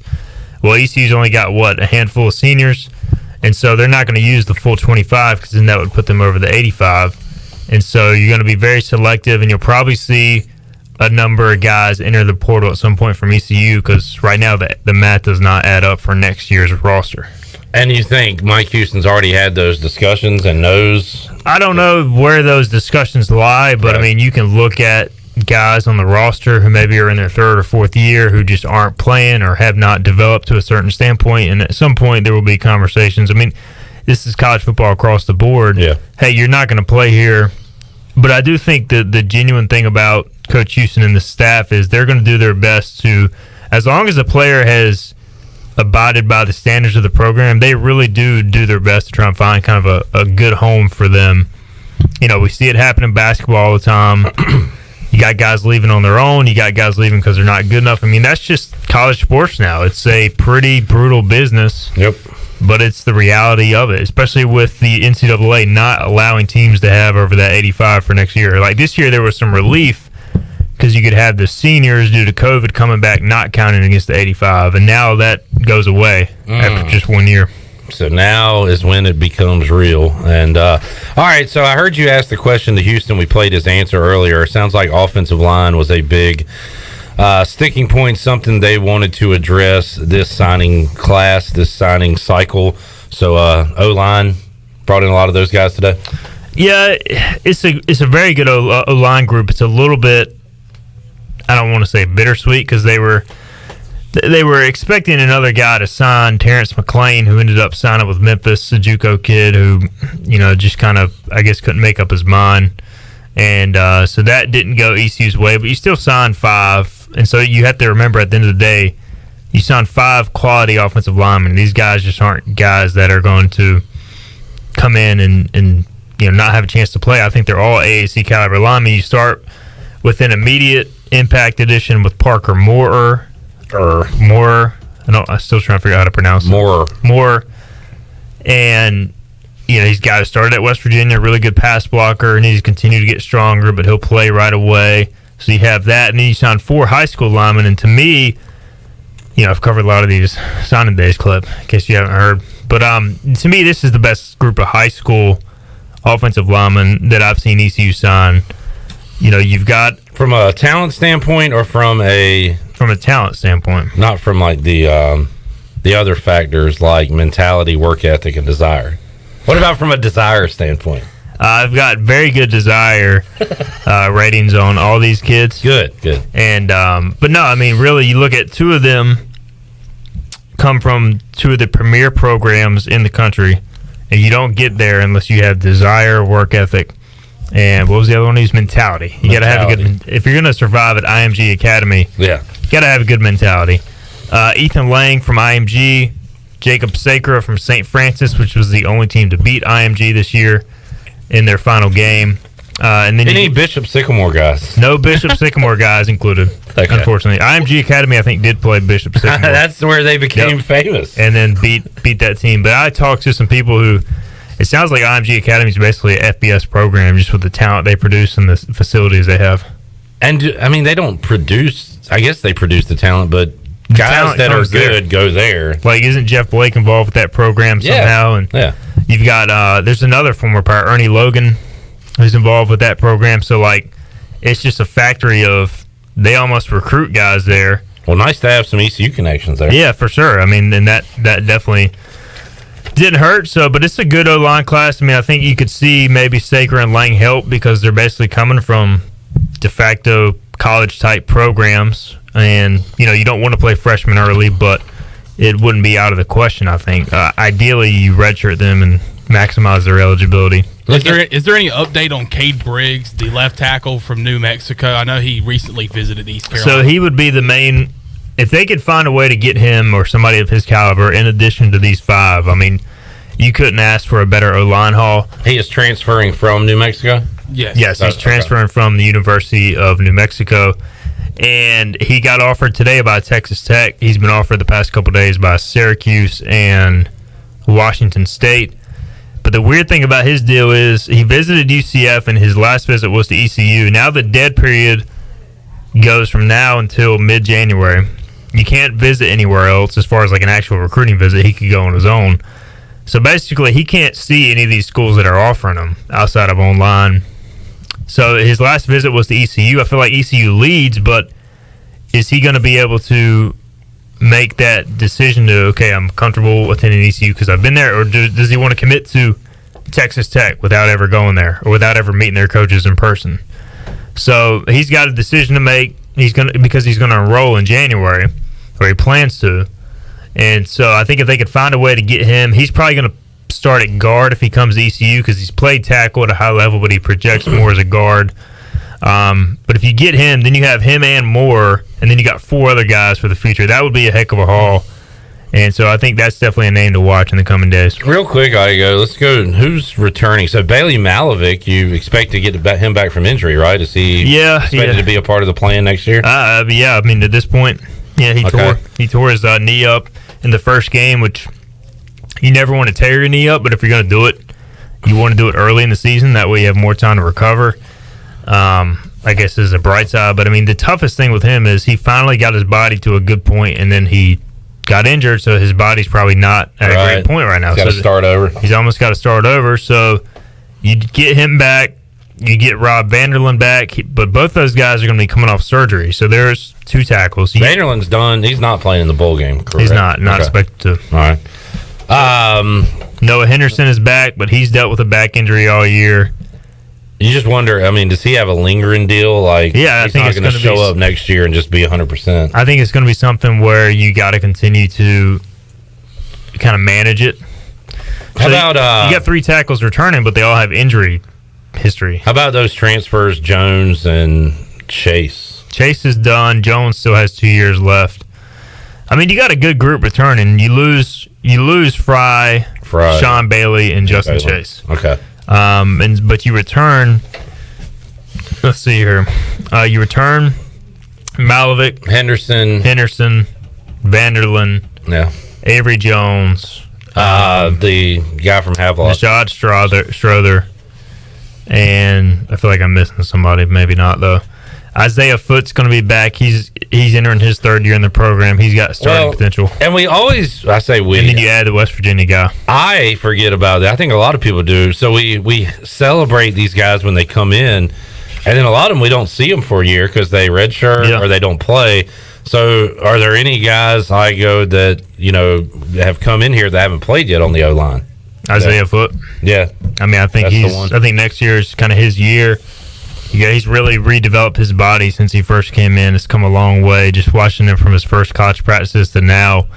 I mean, ideally, he's in the perfect spot. This is what you want to do with all your offensive linemen. He's going into year 3. He's played some special teams, played some limited snaps, been in a college program 3 years. Now is like he's pretty much not at fully at his potential, but he's been in the program long enough to where you're comfortable with him playing. Walt Stribling, similar deal. Played some, going into year 3. You're comfortable with him taking some snaps, and so you want to ideally do that with all your offensive linemen. Richard Pierce was another one that has stepped up, and he redshirted this year, so he'll be a second-year guy next year. So you want to redshirt as many of those guys as possible for those reasons. And we've seen so many guys have injury problems and have had to hang it up.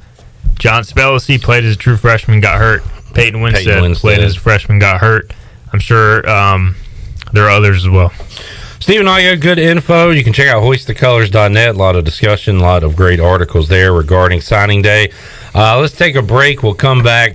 This Jimbo Fisher line he said on Paul Feinbaum a moment ago is making its rounds on social media, where he said, quote, there were a lot of NIL deals going on before all this was going on. They just weren't legal. Nobody told nobody. So, yeah, we all knew that. But to hear a coach say it's interesting, I guess.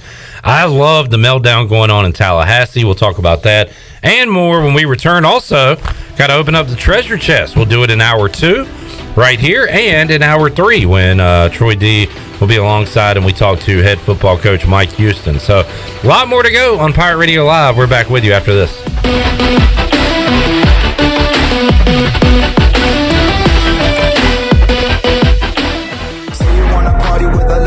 0% alcohol, 0 grams of sugar, full Budweiser flavor. For all the moments you want a beer and need to stay on your game. Budweiser Zero. 0 alcohol, 0 compromise. It's the holiday season, and maybe you need a place to gather the family, the office Christmas party, a Sunday school class, or even a church gathering. I'm Billy Parker from Parker's Barbecue, and I invite you to bring your organization or group to us. We have multiple banquet rooms that can accommodate from 10 to 110 people, and anything in between. Plus, we never charge a fee for the room. Enjoy all of our homemade sides, fresh fried chicken, delicious barbecue with your own private server. Let Parker's Barbecue be your go-to for any and all events. Merry Christmas from our family to yours. Parker's Barbecue, where you're always treated like family. There's no better time to drive away with a quality pre-owned car, truck, or SUV from Greenville Auto World. Greenville Auto World is your authorized rough country dealer. We specialize in lift and leveling kits along with custom wheel packages. Whether you're looking for ground clearance or enhancing the appearance of your vehicle, trust our team for your off-road experience. Greenville Auto World, 3840 South Charles Boulevard across from Hardee's at Bell's Fork, or online at greenvilleautoworld.net. Hey, this is John Grillo, the Bagel Man. You know I love bagels. I don't settle for frozen bagels. That's why we make our bagels right here in Greenville from scratch every day. If you're coming into Bagel Man, you'll notice that there's some renovation going on. Our menu is bigger and better than ever. Our sandwiches, heroes, subs, salads, wraps, bagel dogs, fresh baked pastries, and our new coffee bar. Soon we're going to be opening for dinner. Don't forget Bagel Man for all your catering needs on Fire Tower Road in Greenville. BMS Builders is your premier custom builder in eastern North Carolina. With Blackwood and Mills Creek in Greenville, Dalton's Cove in Farmville, and Belmar and Ayden, these are just a few of the developments featuring BMS Builders homes. They can build the home of your dreams. Just ask Dr. Dennis Ross in Greenville or East Carolina football coach Mike Houston. They built their homes, and they can build yours as well. BMS Builders. Give them a call at 916-1578 for BMS Builders. At Union Bank, we understand you live life on the go. That's why our banking options are designed to serve you, wherever you are. If you want to meet us in person at one of our local branches, complete banking tasks on the go from the mobile app, or bank from your office with convenient remote deposit and cash management services, we're everywhere you need us to be. Whether you're simply managing a busy schedule or an entire business, we're right there with you with personalized service and helpful tools. Call or visit us online at unionbanknc.com. Union Bank is a member FDIC and equal housing lender. Great food, great atmosphere, and great service is Otavola Market Cafe. Otavola is simply a restaurant that focuses on that, being a great restaurant. There's something for everyone at Otavola. The menu offers a variety of great choices like pastas, pizzas, sandwiches, soups, salads, and seasonal rotating selections. Lunch or dinner, Otavola is always the right call. Call ahead and get Otavola to go, or stop by the bar for a drink with friends. It's simple. Come and eat at Otavola Market Cafe, Red Banks Road next to Food Lion, and OtavolaMarket.com. Otavola, pirates supporting pirates. Have you ever seen those exotic aquariums like the guys do in Las Vegas on television? You ever thought about having one of these aquariums in your business? It's more affordable than you think. This is Hal Pruitt with rentafishtank.com. We can make having an aquarium in your business turnkey with no work, cleaning, or hassles for you. Rentafishtank.com creates a relaxing atmosphere and keeps children occupied. Rentafishtank.com already services many dental, pediatric, and doctor offices, plus hospitals and senior living centers. Check us out at rentafishtank.com. This is assistant football coach Drew Dudzik, and you're listening to Pirate Radio, the voice of the Pirate Nation.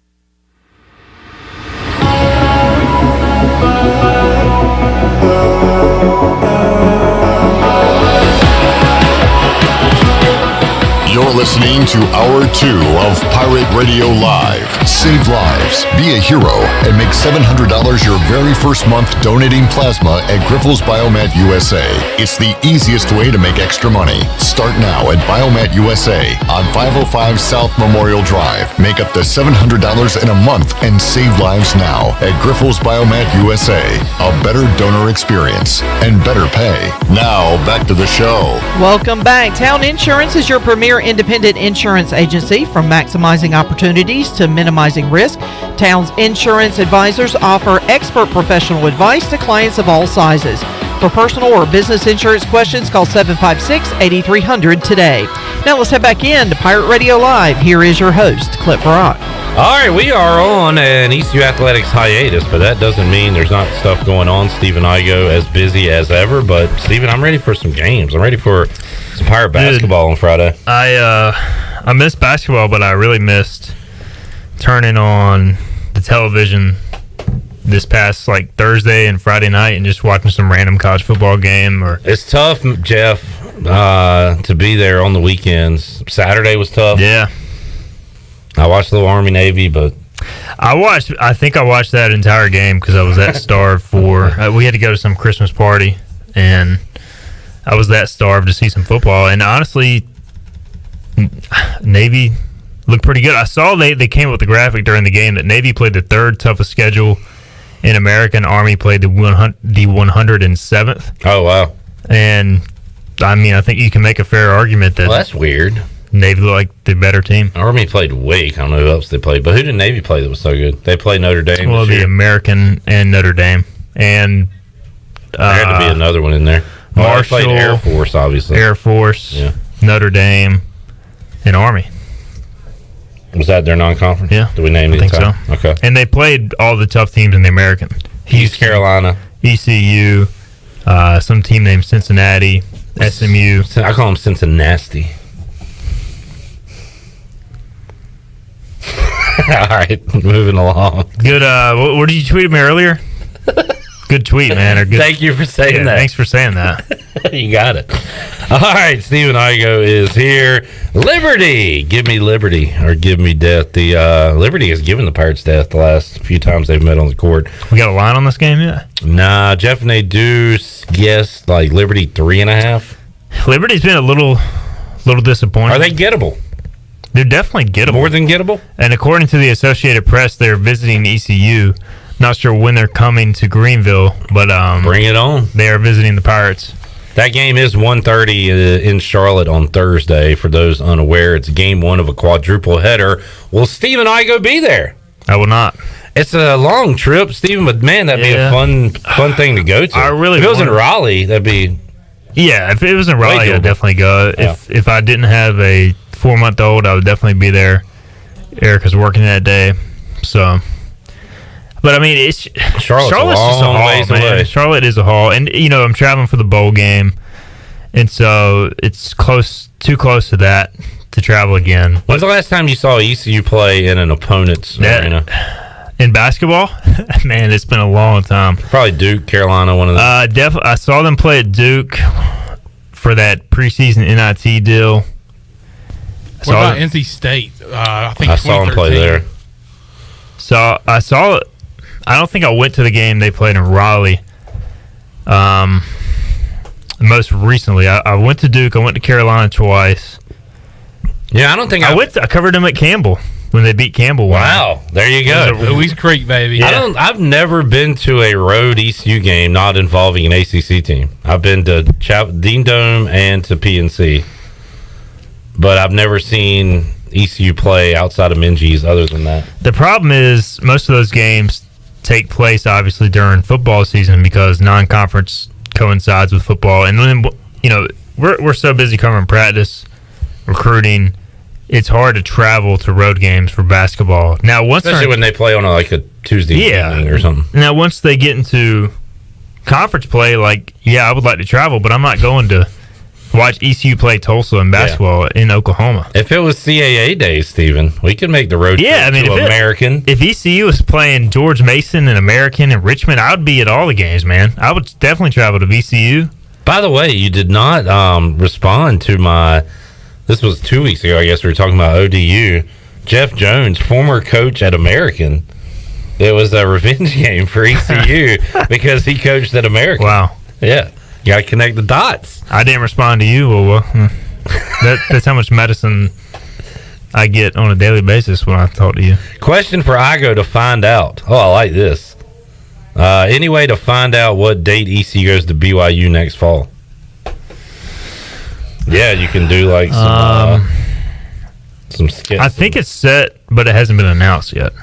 I think it's late in the season. Hey, should we ask Mike Houston at 5 o'clock? You might know. If you look at BYU's future schedule, they have 2 open dates for next year. Okay. And so it's clearly got to be one of those. Good. We can do some deducing. Inducing? Please don't induce any labor here. Yeah, but they have 2022. I want to say November. They literally got every date except East Carolina. So it's got to be either in September 3rd, 10th, 17th, 24th, and 30th. That's washed.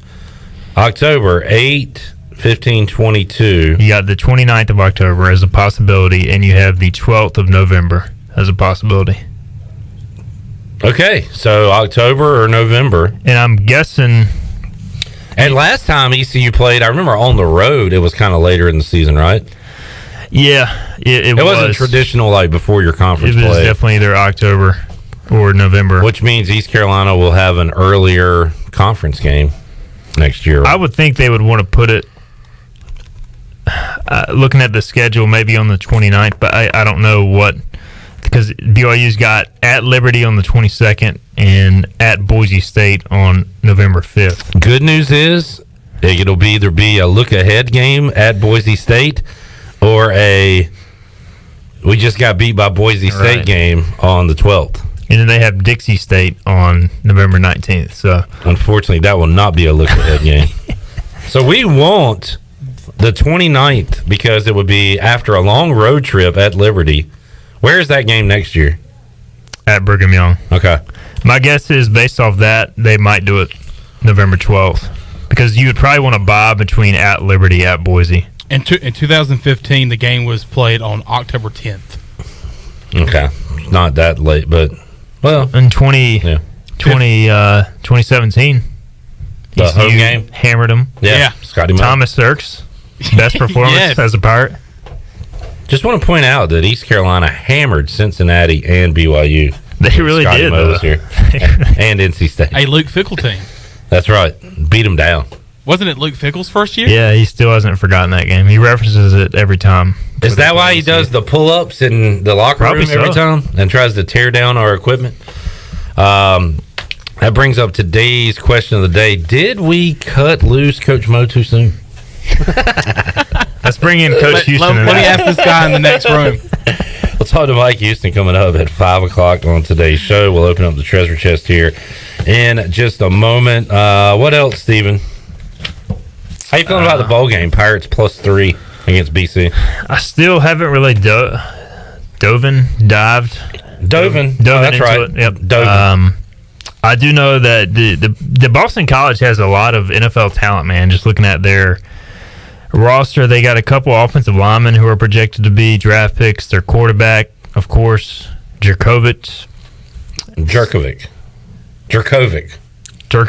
the way you said it. Jerkovic. I think you watch some of his highlights, and he just looks like a different dude with his size, and he just has an absolute cannon. Now, I don't know how consistent he is. He has been injured this year, but his completion percentage hasn't been super high in the past, so he probably takes a lot of shots downfield. Zay Flowers, the receiver, can fly. He can take the top off the defense. There was some talk he might opt out of the bowl game because of the draft, but I haven't heard anything about that actually happening. Talking to John Meter PRL, and hopefully we can talk to him again. He's the play-by-play voice of BC. And to Tyler Feldman. Cavaruso. Talking to those guys last week. BC is not it's not your uncle's BC. It's not I guess they're still going to try to go with play good defense, run the ball, but they're a little more explosive, right? Well, they got playmakers. Like the Zay Flowers guys, I think he's averaging 18, 20 yards a catch. Jerkovic obviously can beat you deep. It's just anytime you think BC, you turn on their game, you see those lull you to sleep. Uniforms. It's like, this is going to be a boring game. I feel like they probably still play that style, but then they hit you with a big one if you aren't ready. Saw a good question. I think it was in VIP. I know that you responded to the question. I love stuff like this. It was, is Phil Jerkovic the best quarterback ECU has seen this year? Desmond Ritter. So Ritter, mine would be Chambers from Charleston Southern. That did play amazingly that day. I don't want to see him again. I can promise you that. I can promise you. Grant Wells from Marshall is the truth as well. He's really good.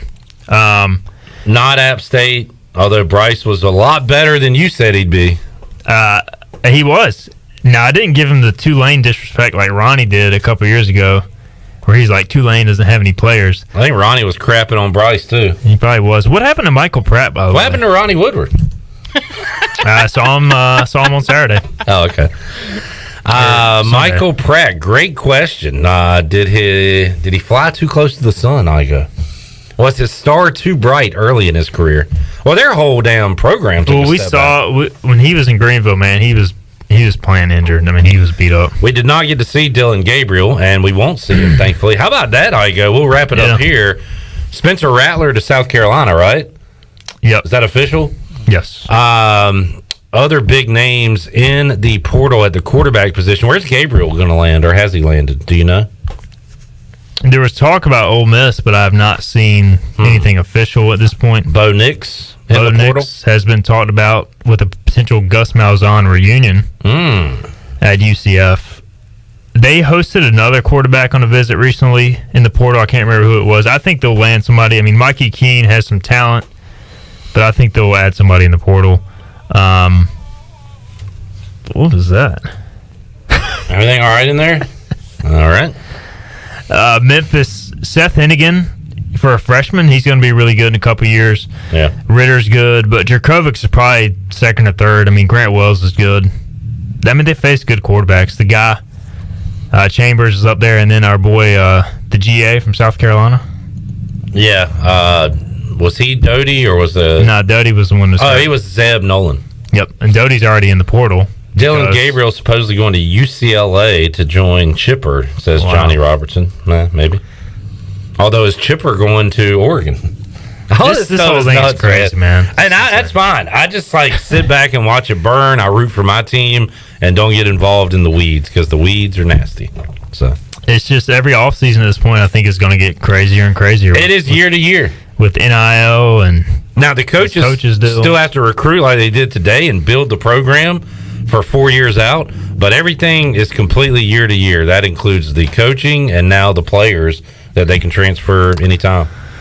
That's college sports, man. It's not what we grew up with, but it is what it's becoming, and for better or worse, it gets a ton of attention because it's so insane. I mean, this stuff is just, it's incredible. And I mean, I can tell you, being in the media side of it, all this stuff just adds to the page views and clicks and all that for the industry as a whole. So, like, I don't think the media is going to push back against it, and I don't think the NCAA is going to try and police it. Yeah, it feels like that might be over with. But at some point, they got to do something about this NIL, because it was not supposed to be allowed to use it as a recruiting pitch. And now you've got guys basically signing with schools because they're going to be guaranteed NIL deals. So the whole thing is just, it's gotten out of hand. Yeah. I mean, everybody knows that. The wild, wild west. All right, Steven, thanks for hanging out, man. Thanks for having me. Check out hoistthecolors.net. Right now, somebody, and that somebody was Patrick Brown, won a free VIP subscription for 1 year to Hoist the Colors out of the treasure chest. And we want you to be like Patrick Brown now and be a winner. Let's open it up, Shirley Rhodes. 317-1250, 317-1250. The treasure chest is open. We will open it back up in the 5 o'clock hour, but why wait until then? Call in right now, and you can be a winner. 317-1250, caller 12 wins. We will talk to caller 12 and find out what they've won when we return after this.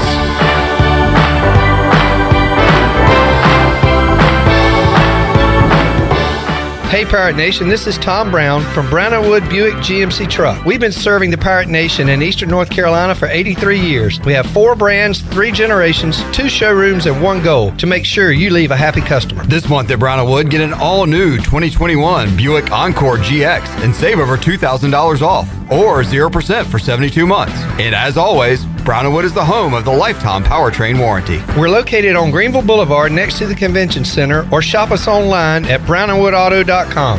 Christmas time is here, and your friends at E&S Hemp Company have a variety of products to help you have a stress, anxiety, and pain-free holiday season, including tinctures, edibles, topicals, and even smokable items.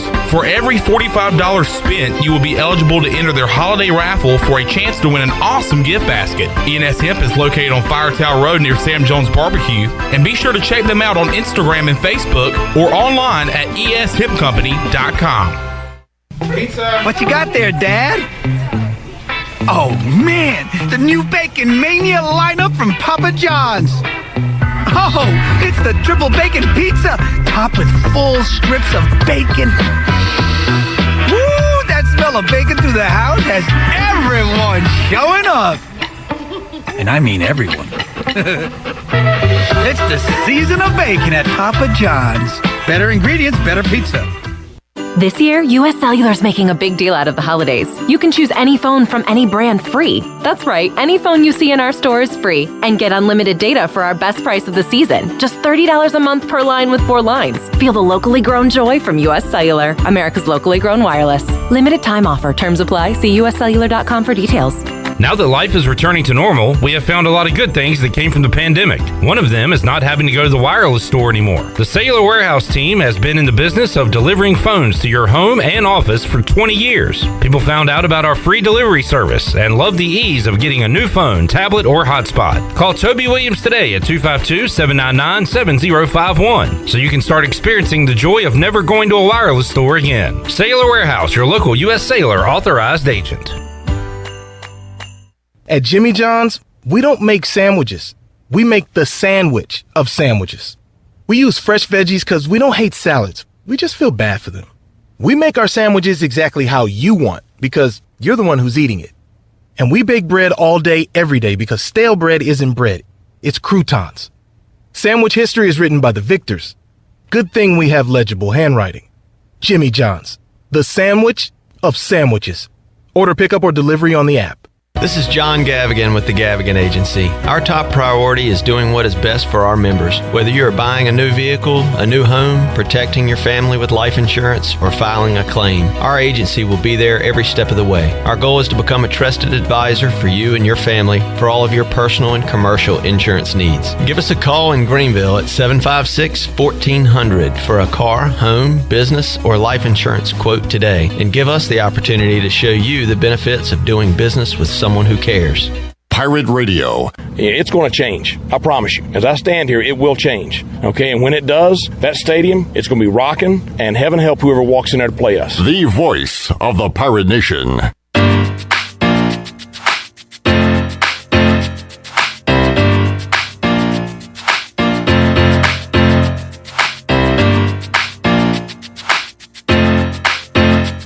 You're listening to Hour 2 of Pirate Radio Live. Save lives, be a hero, and make $700 your very first month donating plasma at Grifols Biomat USA. It's the easiest way to make extra money. Start now at Biomat USA on 505 South Memorial Drive. Make up to $700 in a month and save lives now at Grifols Biomat USA. A better donor experience and better pay. Now, back to the show. Welcome back. You work hard for your money at Carolina Wealth Management. We believe that your money should work hard for you. Do you know if it is? To learn more about your investment portfolio, go to mycarolinawealth.com to schedule a free consultation. That's mycarolinawealth.com. Now let's head back in to PRL. Here is Clip Brock. All right, we got Mike Houston joining us in hour number 3, live in the Pirate Radio studios, so stick around for that. Also, we'll make you a winner once again inside the treasure chest. My goodness. I meant to have Igoe pick 2 bowl games in 40 bowls in 14 days. We are way behind. Wow. We got to do a super catch-up. I'm doing a terrible job this year on 40 bowls in 14 days. Poor time management there, that's on mister. me. We did all that singing for nothing. All right, so we'll make you a winner in hour 3. We made you a winner just a moment ago, and one lucky caller got in, and that caller is our resident Panthers fan, Susan Deans is our winner. Hello, Susan. Hi, how are you? Doing good. How are you? I know you just had a surgery, so how are you feeling right now? Sitting here with my leg up on ice, just trying to get it healed up.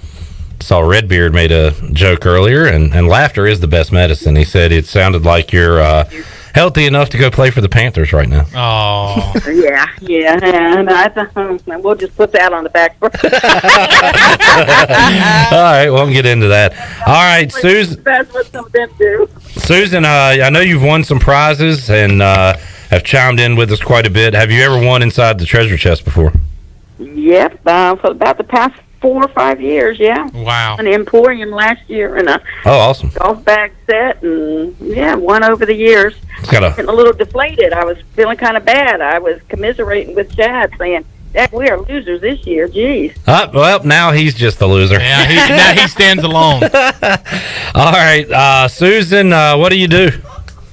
I stay at home. I work at home and just hang out and work here with some children, and graduated from ECU in '84, so I'm older. All right, good deal, and also roots for the Panthers, even in bad days. I got a question for Susan since she's a Panther fan. Who is your all-time favorite Panther? Luke I love Luke Kuechly, and I love Cam Newton. I just hate that Cam gets dished on so bad, Yeah. I'm kind of like Tony. I just, I'm going to stand by him. I like him. I mean, my favorite memory of him is we were at a game, and he had a food truck there a few years ago when we bought hot wings, and they were the hottest wings you've ever tasted in your entire life, but they were good as heck. Oh, wow. Awesome. All right, let's see. 3 of them. Shirley, let's run down the prizes of what's left inside the treasure chest, and you can get us going. Takeout party for 10 from Parker's Barbecue. $100 gift card from Emporium. $100 gift card to ENS Hemp Company. $100 gift card to Fleet Feet. Ultimate party package from Sawyer's Fun Park. $200 gift card to Factory Mattress. $100 gift card to Halo. $100 gift card to Bagel Man. Busch Light Neon Sign, Bud Light Cooler, and Beach Chair, and 2 15-packs of Bud Light from Carolina Eagle Distributing. $100 in cash from Sparky Snowballs. And a $100 gift card to Shimmer Boutique. All right, Susan, those are the prizes that are remaining. Anything in particular you're hoping to get today? Nope, I was like the other guy. I wanted the lazy boy, but you know what? Beggars can't be choosy. I win all the time, so I can't be picky. All right, she's got a room full of treasure chest gifts from years past. Uh-huh. All right, Shirley, we'll go ahead and open it up here.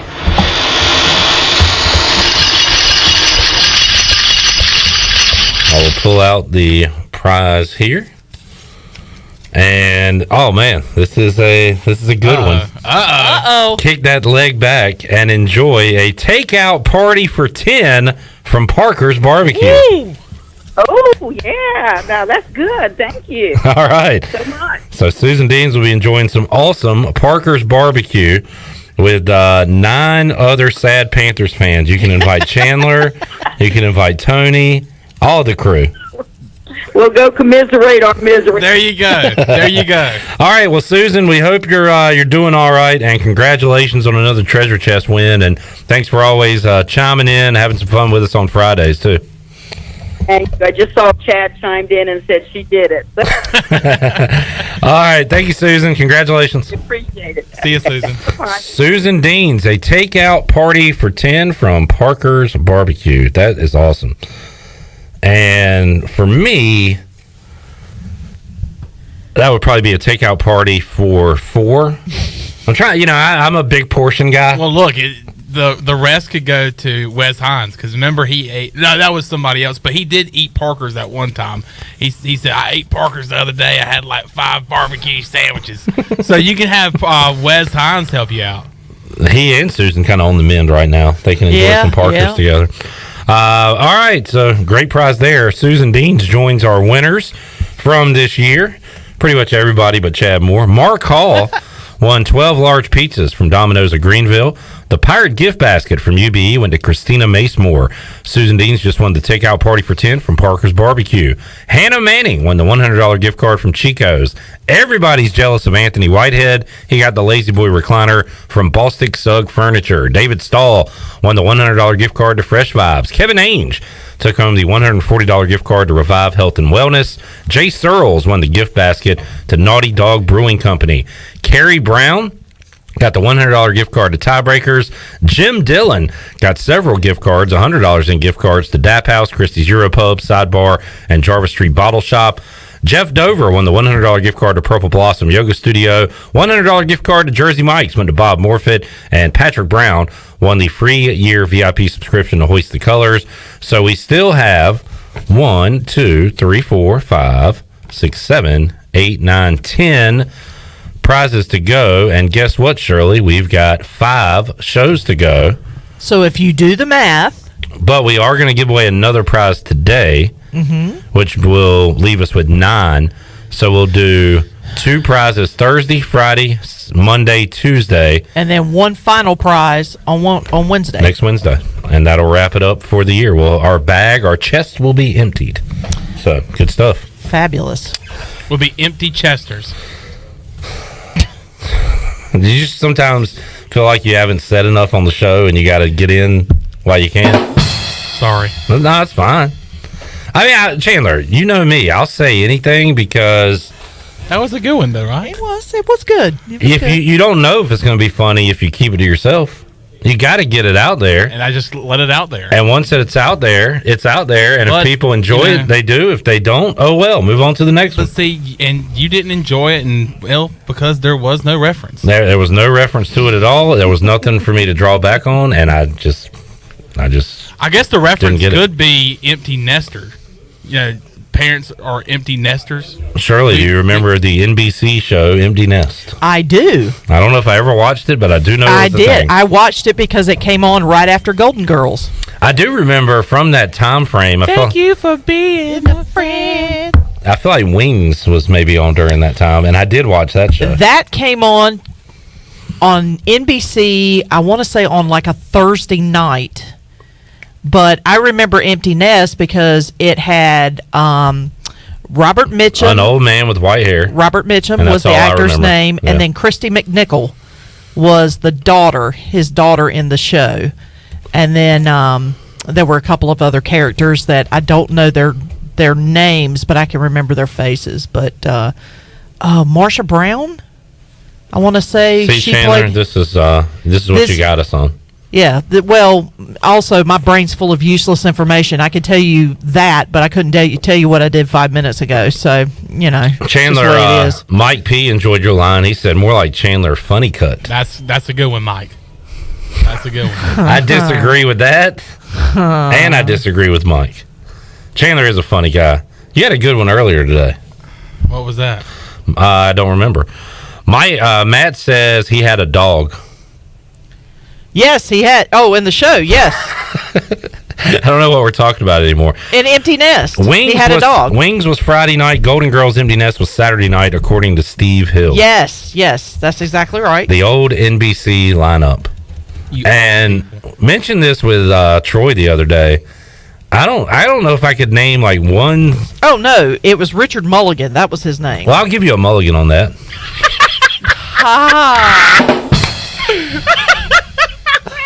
Marsha Warfield was the one I was thinking of, not Marsha Brown. Christy McNichol, I did get correct. And Estelle Getty actually was on the show for a short period of time. People forget that. Bear the dog. I don't know. His name was Bear, by the way. I think the only sitcom or show I could tell you that's on now is Young Sheldon, because I see ads for it during CBS games. Oh gosh, yeah. But I don't know like any sitcoms that are on now, and I used to know like the whole lineups growing up back in the day. I think the last sitcom that I actually watched all the way through that's probably more recent is Big Bang Theory. And of course that's been off the air, but now I haven't watched. Have you watched any of the Young Sheldon? No. No.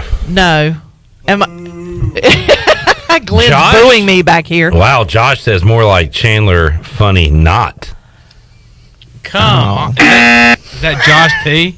That was Josh T. Oh, come on, Josh T. Our halftime buddy at I did Vinci's see College. it. Troy mentioned it the other day, but live in front of a studio audience, I did watch that the other day when they did the Facts of Life in Different Strokes. Matt says, I find Yellowstone funny at times. I have not watched the new season of Yellowstone, so I'm going to just binge it when it's all over. My favorite show on right now is on Showtime, and it's Yellow Jackets, and it is awesome. And nobody else will watch it, so I can't talk about it with anybody. So, Well, you told me I needed to because I inadvertently got a Showtime subscription for the next 30 days. So take advantage of it. Watch Yellow Jackets. It's a weird show. Well, if I have time this weekend, I'll watch it. All right, we got Mike Houston coming up in hour 3. We got another treasure chest winner to get to as well. As Chad is showing me a picture of the cast of Empty Nest. Yeah. So there you go. You never know what the hell we're going to talk about on National Signing Day here on Pirate Radio Live. All right, let's get a break in. We'll come back. Hour 3, Pirate Radio Live on the way. We're back with you after this. It's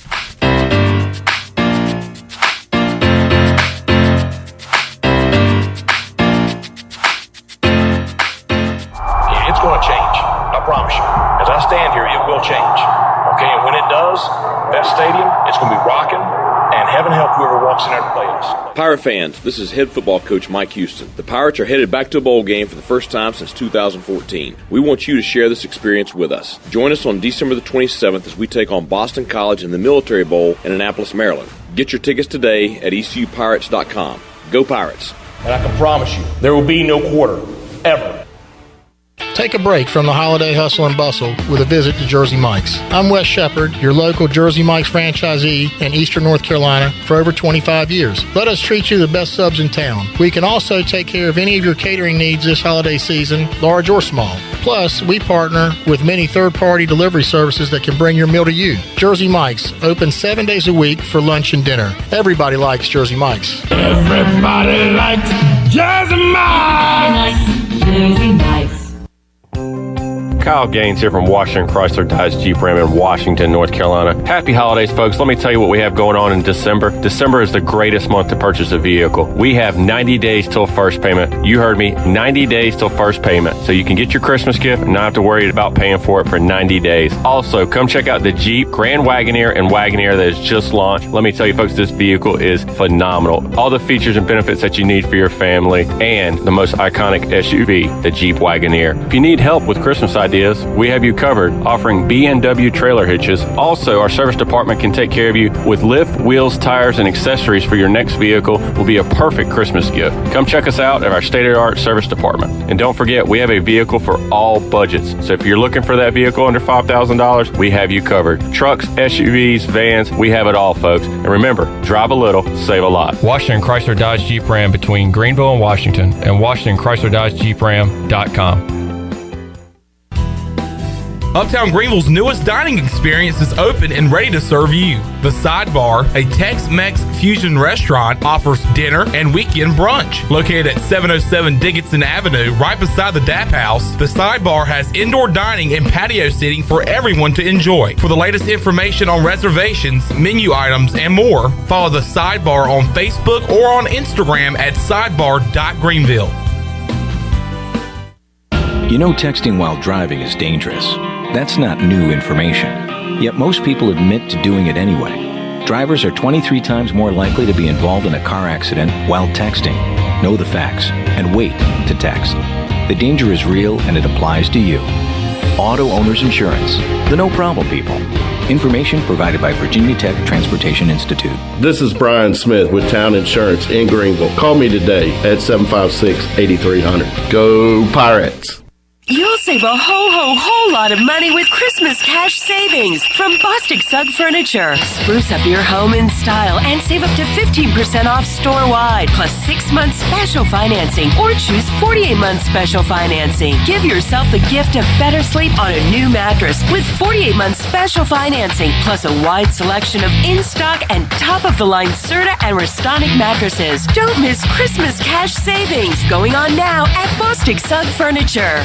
The convenience of Pitt Greenville Airport is waiting just outside your front door. Service is back, so you're connected to destinations worldwide through flights from American Airlines. Plan your next trip. Book your flights today at flypgv.com or aa.com. Holiday time is precious. Save time and fly local at flypgv.com. Book today on American Airlines at PGV and enjoy the friendly convenience of flying from your local airport. American Airlines and PGV. Book now at flypgv.com. PGV, where the pirates fly. This is Pirate Radio, WGHB Farmville, 1250 at 92.7 FM Greenville, WDLX Washington, 930 and 104.1 FM Washington.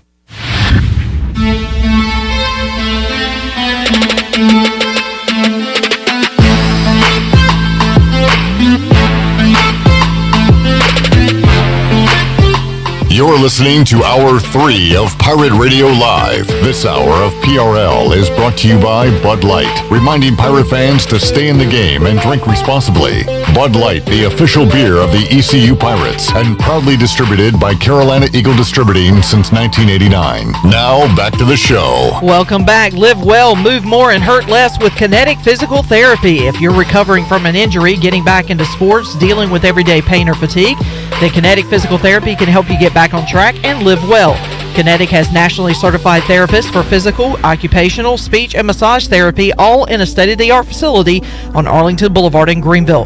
Visit kineticptgreenville.com for more information. Now let's head back into Pirate Radio Live. Here is your host, Clip Brock. All right, Hour 3 of Pirate Radio Live here on a Wednesday. We'll open up the treasure chest coming up for the second time today, later on in this hour. Troy D is alongside, and the head football coach of the East Carolina Pirates, Mike Houston, joining us here in hour number 3 of the program. How we doing, fellas? Doing good. Good to see you. Good to see you. Busy day, Coach? Busy day. Good day. Busy day. I guess a lot of busy days building up to this day. So as far as signing day itself, how when does it begin? What's the day like? Early this morning, because we have practice this morning also. So we staff met 6:30 this morning just to get ready. And by 7 a.m., the NLIs are coming in. So, and then we had a team meeting at 8. So it was still, we were signing day, half of the off the field staff, bringing NLIs and stuff, and handing me a phone when I get a break during practice to talk to a new Pirate, and then the other half, practice and getting our team ready for the bowl. So. Coach, you've been working on this all year. Any surprises today, or did this pretty much go by the script that you had hoped? Pretty close to the script. We had a couple that some bigger schools were coming in on, some other schools were coming in on. The last few weeks or so. But for the most part, things went about the way we expected them to today. Let's talk about these guys a little bit. A couple that jump out on the sheet to me is one. I think the kid out of the IMG Academy. I've seen that. That is that's an all-star team that those guys have, and I know they have multiple teams down there, but this is a primary team that he is on. The main one. He's on the national team. The kid also out of West Virginia, the transfer, is really jumped off the sheet. As far as guys that could come in here, what I like to call shovel ready to go.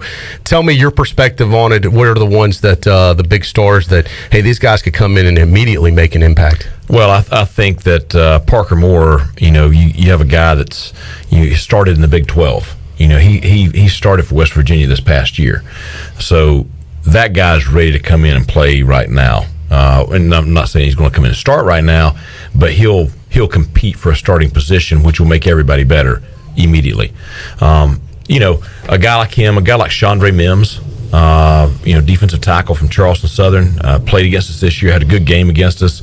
Local guy, his brother was signing with us already anyway, but he's an older player that will come in, more prepared to play, because the maturity factor is really the big piece as far as, being ready to play immediately.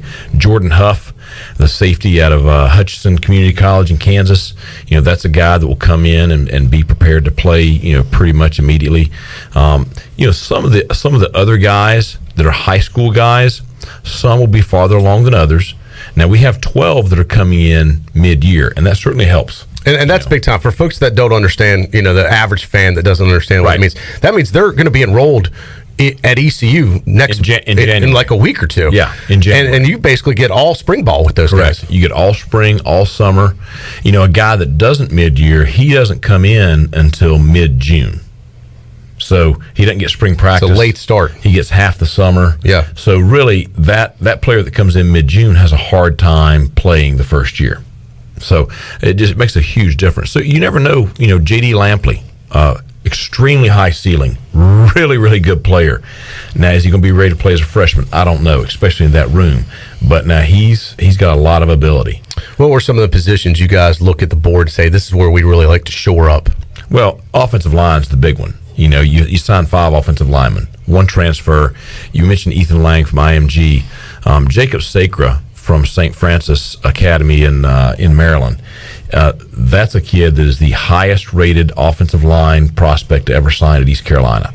And he played at St. Francis, which, like IMG, is a national prep school. In fact, St. Francis was the only team to beat IMG. IMG went 9-1. St. Francis was the only team to beat them. So, you look at the other offensive linemen coming in. Omari Allen, huge upside. Big, athletic. Ability wise, similar to Noah Henderson. Eli Samples from down in Georgia, Northside High School, has a high end, but that's probably a guy that's going to need to develop. He and Omari are going to need to develop for a year or so before they're ready. If I'm Holton Ahlers, though, I love this signing class because even if they're not playing right away, they're making the existing O-line hopefully that much better. No doubt. And I'm just telling you, it's just like this year. You never know with offensive linemen. I mean, who would have thought that we would have lost, Bailey and Rob right out of the gate? Yeah. Down 2 right out of the gate. So yeah. You're looking at where these guys are now, but also you're trying to find your crystal ball and project where they'll be in 3 or 4 years. And you do that for every position. Yeah. Do you do that the most for offensive line? You look for a frame Big John can work with and all that. Is O-line the toughest? It's the toughest because, once they get here, the difference between the work ethic and just what it takes to develop at the college level versus what they're doing at high school is night and day. Jamari M. Franklin, great example right there. I mean, he is long, athletic, but just comes from a program that and the coach does a great job there, but they just don't have. He didn't have. The coach is almost by himself. He didn't have a huge staff. They don't have some of the resources some of the bigger schools have, and so Jamarion's very, very raw. Now, if he can develop, he'll be incredible. But it's going to take a couple of years for him to develop.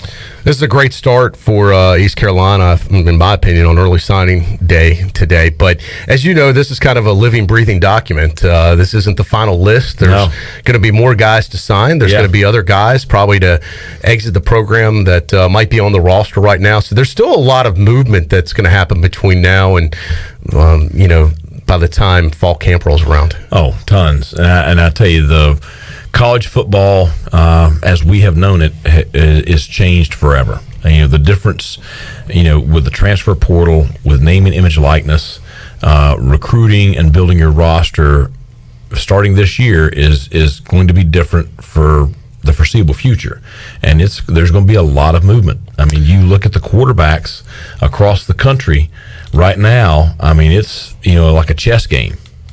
I thought when they first did the cost of attendance, that was kind of going to be the big game changer for universities, where you could actually pay these kids and these players money, which they do now. They actually get for folks that don't know, they get cash checks of the cost of attendance. It's a little bit different amount in every school how they calculate it, and I thought that would be first weaponized as a recruiting tool.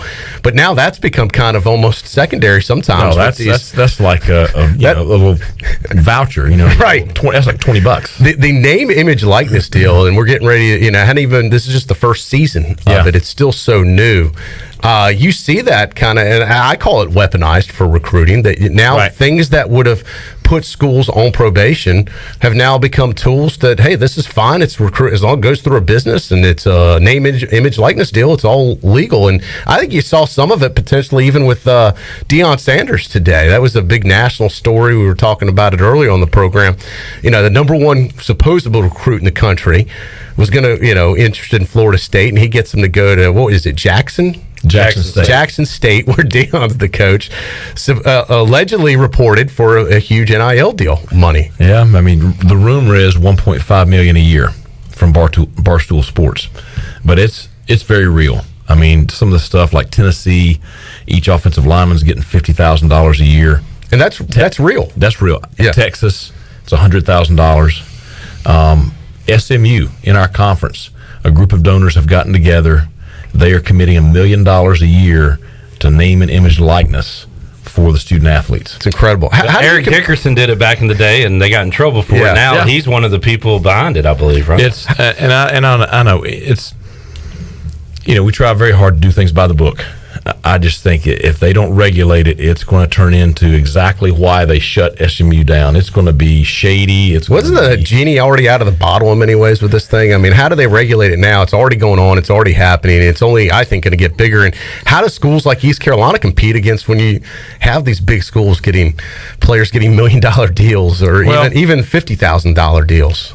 I think it's going to continue to widen the gap, to a degree. But the only other thing they could do is just blow the whole thing up and change it. And, the players are employees of the university, and, it's almost the semi-pro model. Is that where you see it going? I have no idea. I mean, I'm just telling you. This stuff's crazy enough anyway, and it's just, where does it go? But I just amateurism as we have known it is gone completely. So that's just, quit talking about the education anymore, because that's always been the most important thing, is you get the degree. Well, now that's taking a back seat. Now it's going to be more about the money.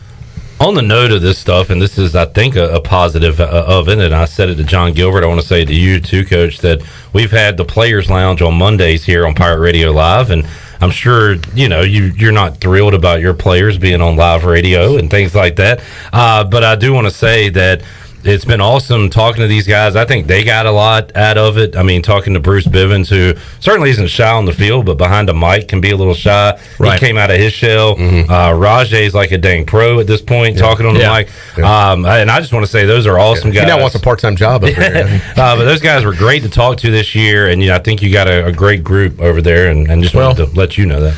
I appreciate that, and I'm biased, but I do think we have a great group, and I do think we try to do things the right way, and I don't want to see the values go away. I'm all for financially assisting the players, and I think if you can find ways to do it without it turning into something shady and unethical, that's why the idea of some kind of deal where you can pay them within a structure of the university, I don't know. Speaking of finances, I'd be remiss if I didn't mention your situation, which has been drastically improved over the last month. Congratulations again on your new deal. And what behind the scenes, was that something you were like, look, everybody's got agents and everybody would love to get a raise and make more money. You were successful in that this year with East Carolina, getting not only an extension, but also I believe a $900,000 annual raise.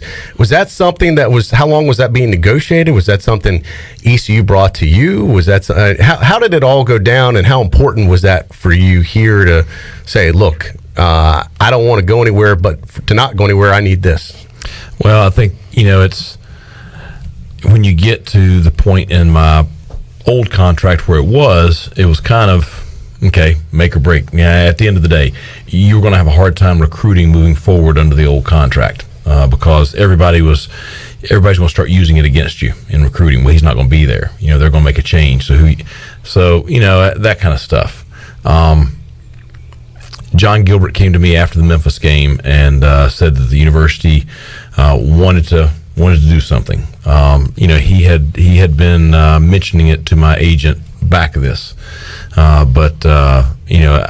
He said, tell me what's important to you. And I said, at the end of the day, what's important to me are three things: security for my family, my assistant coaches. We've got to get the salary pool up for them. We've got to get them up competitive with the rest of the league. And then we have to invest in facilities. We have to have an indoor practice facility. We've got to continue to, invest in the training table, the things that touch the players. Those are the three things that are the most important to me. And, to his credit and the university's credit, they stepped up. And that really was the end of it with John and I. From there on, it was, the university and my representation kind of working through all the specifics. That way, I coach football. Yeah. I'd say all those three things would be important three things to me, too, if I was the head coach. Sure. Mission accomplished on number one, I think, on that contract. Where do 2 and 3 stand? Where does the pool of money for assistants stand currently? And then what about the facility improvement? We talk about this every time you're on. I mean, we've talked about this. I appreciate it, too. Long before you were here about the need for truly an indoor football facility, not just for football, but for athletics. Everybody. It could be for the university, and it could be for other things outside of sports, too. But obviously, football could have first crack at it and say much needed facility. Where are we on point 2 and point 3? Well, I think first off, before I touch on that, I just want to say that it was very, very important. Amanda and Owen and Reed and I, we were very happy in Greenville, North Carolina. So I do want to say that was the big driving force. Is no matter what stuff might have been out there, I have no interest in leaving ECU. And that was the first piece, and I just really appreciate the fact that ECU feels the same way. I think that's important. The other two pieces, they have given me a pool of money for my assistant coaches, and I've been working with John, and honestly, I'm just gathered a lot of data about where the rest of our conference is, exactly where some things are with peer institutions. And we're going to be able to raise the assistant coaches' salaries up where they need to be competitively in our conference. And then I would expect something facility-wise at the first of the year to be announced. All right. Programming Sounds alert. good. Speaking of assistants, we'll talk to Blake Harrell on the show coming up on Thursday, Donnie Kirkpatrick on Friday, Troy D. So we'll wrap up the week with ECU football coaches. Holton Ahlers will join us on Monday. Yeah. So continue to get you ready for the bowl game. All-star week here, leading up to the bowl game. Speaking of which, Coach, we were talking about before the show, pretty good matchup between East Carolina and Boston College. Pirate fans don't know a lot about Boston College, but I know you're educated on them. And you were telling me about them. You were starting to get me worried after listening to you talk about them. Watch them play and everybody else. They're a good football team. The thing that you look at their record 6-6. The thing you do have to understand, they have one of the top quarterbacks in the country. He could have, declared for the draft this year. He elected to come back. They're saying he'll be a first or second round draft pick next year, projected. But he got hurt in the opener against UMass. Did not play again until the last couple of games of the year. So that's a big piece right there. Yeah. The backup was competitive, and they won a lot of games with the backup. But Jerkovic he's a big 6'5", 240, big arm, prototypical pro style quarterback. Yeah. They're a good football team. They're exactly what you would think from Boston College. They're huge up front on the offensive line.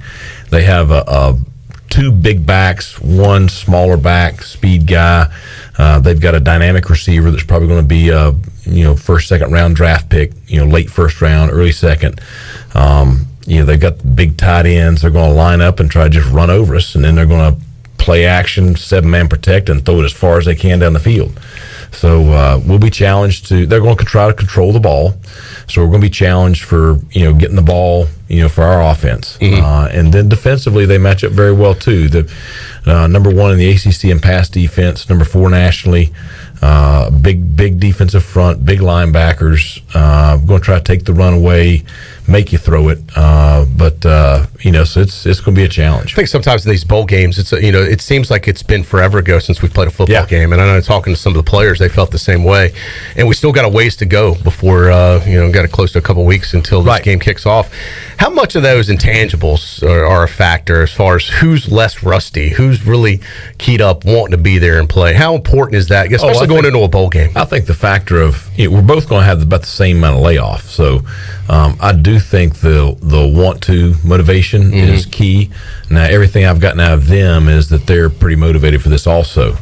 But I think you'll have two good football teams going head to head. I say all that about Boston College because I want everybody to understand they're a good football team. Now, we didn't play chopped liver all year. We played a tough schedule. Right. So it's not like we haven't seen a team like this multiple times this year. So it's not going to be one where we go in there and it's not going to be a cakewalk. No. I mean, it's going to be like the South Carolina game, like the Navy game, like the Houston game. It's going to be like the Memphis game where it's just tight as all get out, and it's two good football teams going at it, and it's going to be decided probably in the last 3 or 4 minutes of the game. Yep. We made the point that most of the players on this roster hadn't been to a bowl game. You got guys like DJ Ford who have been there before, but Coach, with you coming through the high school ranks, and then FCS, obviously you were in the postseason, the playoffs, the championship. But is this your first bowl game? It's my first bowl game. Yeah. The FCS playoffs, the championship games played 2 days before the FBS national championship. So you had a similar type of, we treated that like bowl prep for that. So but this is my first bowl game. Yeah. Happy first bowl game. Yeah. I hadn't thought about that. We think about you laid it out players, like that. I know you've been to a lot of big games before in playoff games, but technically your first bowl game, I guess. As far as the week building up to the game, and you'll be in D.C., is that itinerary done? Do you know what you and the team will be doing and what activities you got planned? Yeah. So, the good thing is a lot of my staff have been to multiple bowl games. My DFO, Jake Kirkendall, he's been Tennessee, Vanderbilt.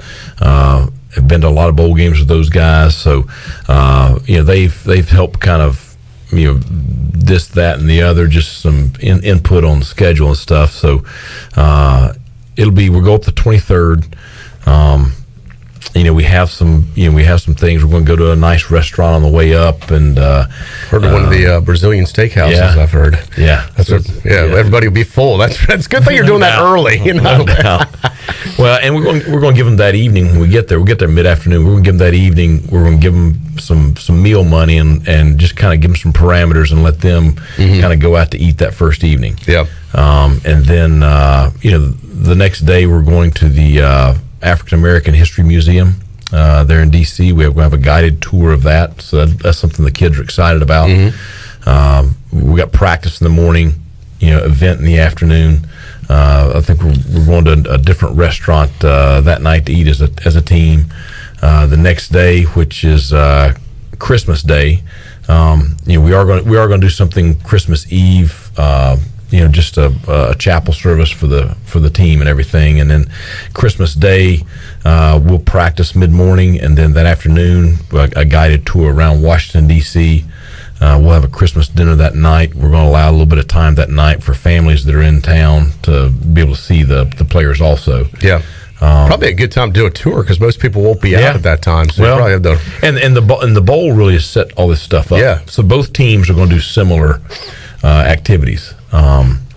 Then the next day we'll do our walkthrough kind of stuff, and then we're going to go to Annapolis and just visit the stadium. I know that we played there about a month ago with a home team, so just see the home locker room, do a team photo, and do some stuff there in Annapolis. So it'll be a combination of practice and game prep, and also seeing some things in Washington. Last time you were in that stadium, Coach, a pretty good game and a great Mike Houston reaction after the Owen Daffer kick as well. Yeah, which one? Holy freak! I mean, what an ending! I said the same exact thing. It was crazy. I think we all did. What an ending to a ball game, it was. I don't even remember that moment.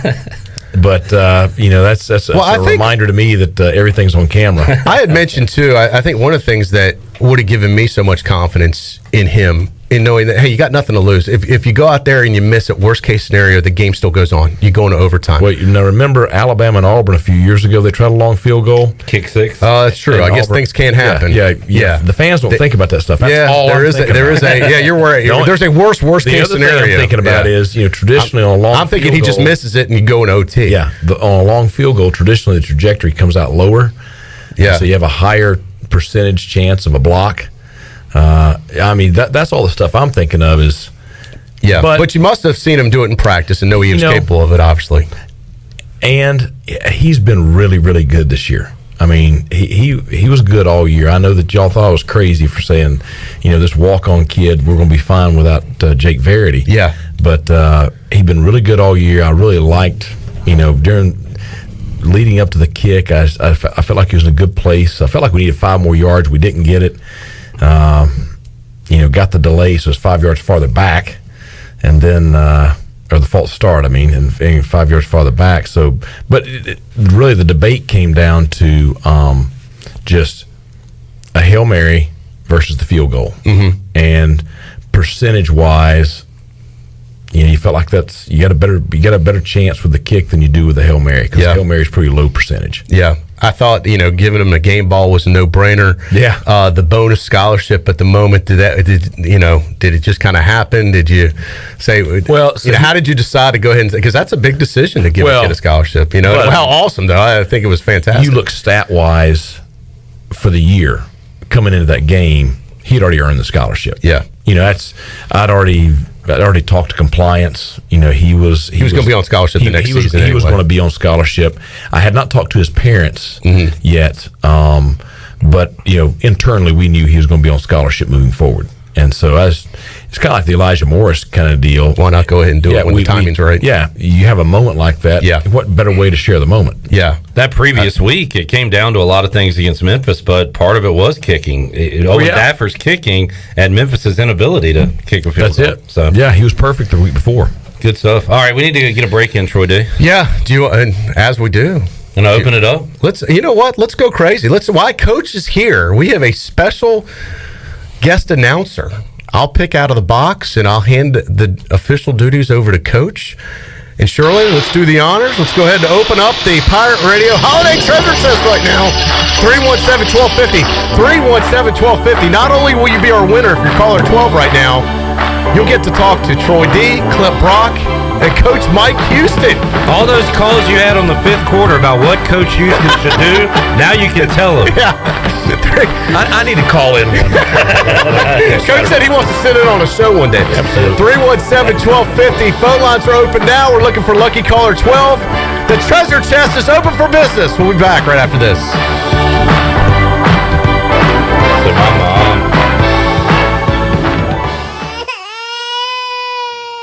There's nothing more important than protecting your family. Fire ants can cause painful allergic reactions and even death. Protect your loved ones at home where you should feel the safest. Visit pesttechofgreenville.com to learn of our once-a-year treatment to guarantee you stay fire ant free. Tested and proven effective by your Eastern North Carolina exterminating professionals at Pest Tech of Greenville. Mention the crying baby for an extra 10% off. Emporium presents A Very Beer Christmas. 'Tis the season to be drinking. Fa la la la la la la la la. Give the gift of beer this holiday season. Emporium is offering a special 12 Beers of Christmas box. 12 Beers of Christmas is a specialty curated 12-pack of beers from different breweries. The 12 Beers of Christmas will have many styles and lots are limited release. One beer for each day up to Christmas. Stop by Emporium today on Dickinson Avenue and also on Facebook and Instagram. And Merry Christmas and Happy Holidays. This is Bram Anderson from Tiebreakers thanking everyone for their support the past 20 years we've been in business. I hope you will join us for lunch and dinner with family and friends. We are open 7 days a week in Greenville or at our new Winterville location on Railroad Street. If you need food to go or a catering for a fun upcoming gathering, give us a call. Break the chain and eat local at Tiebreakers.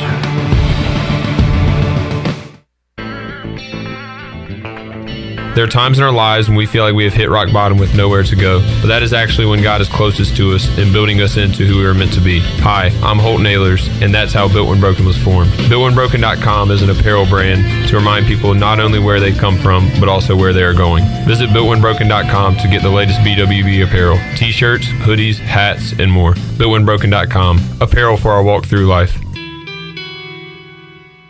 Here today with Dr. Shondell Jones from Kinetic Physical Therapy and Wellness. Dr. Jones, a lot of exciting new things going on. Yes, so you may have seen our new facility, but we also have a private courtyard. There's an outdoor private area where we have artificial turf where it's fenced in, and we're going to be having our sunset yoga classes there. Those classes allow you to develop increased flexibility, more energy, and get better sleep. So come on and check those classes out today. Come by and see us, Kinetic Physical Therapy and Wellness, Arlington Boulevard, or check us out online at kptonline.com.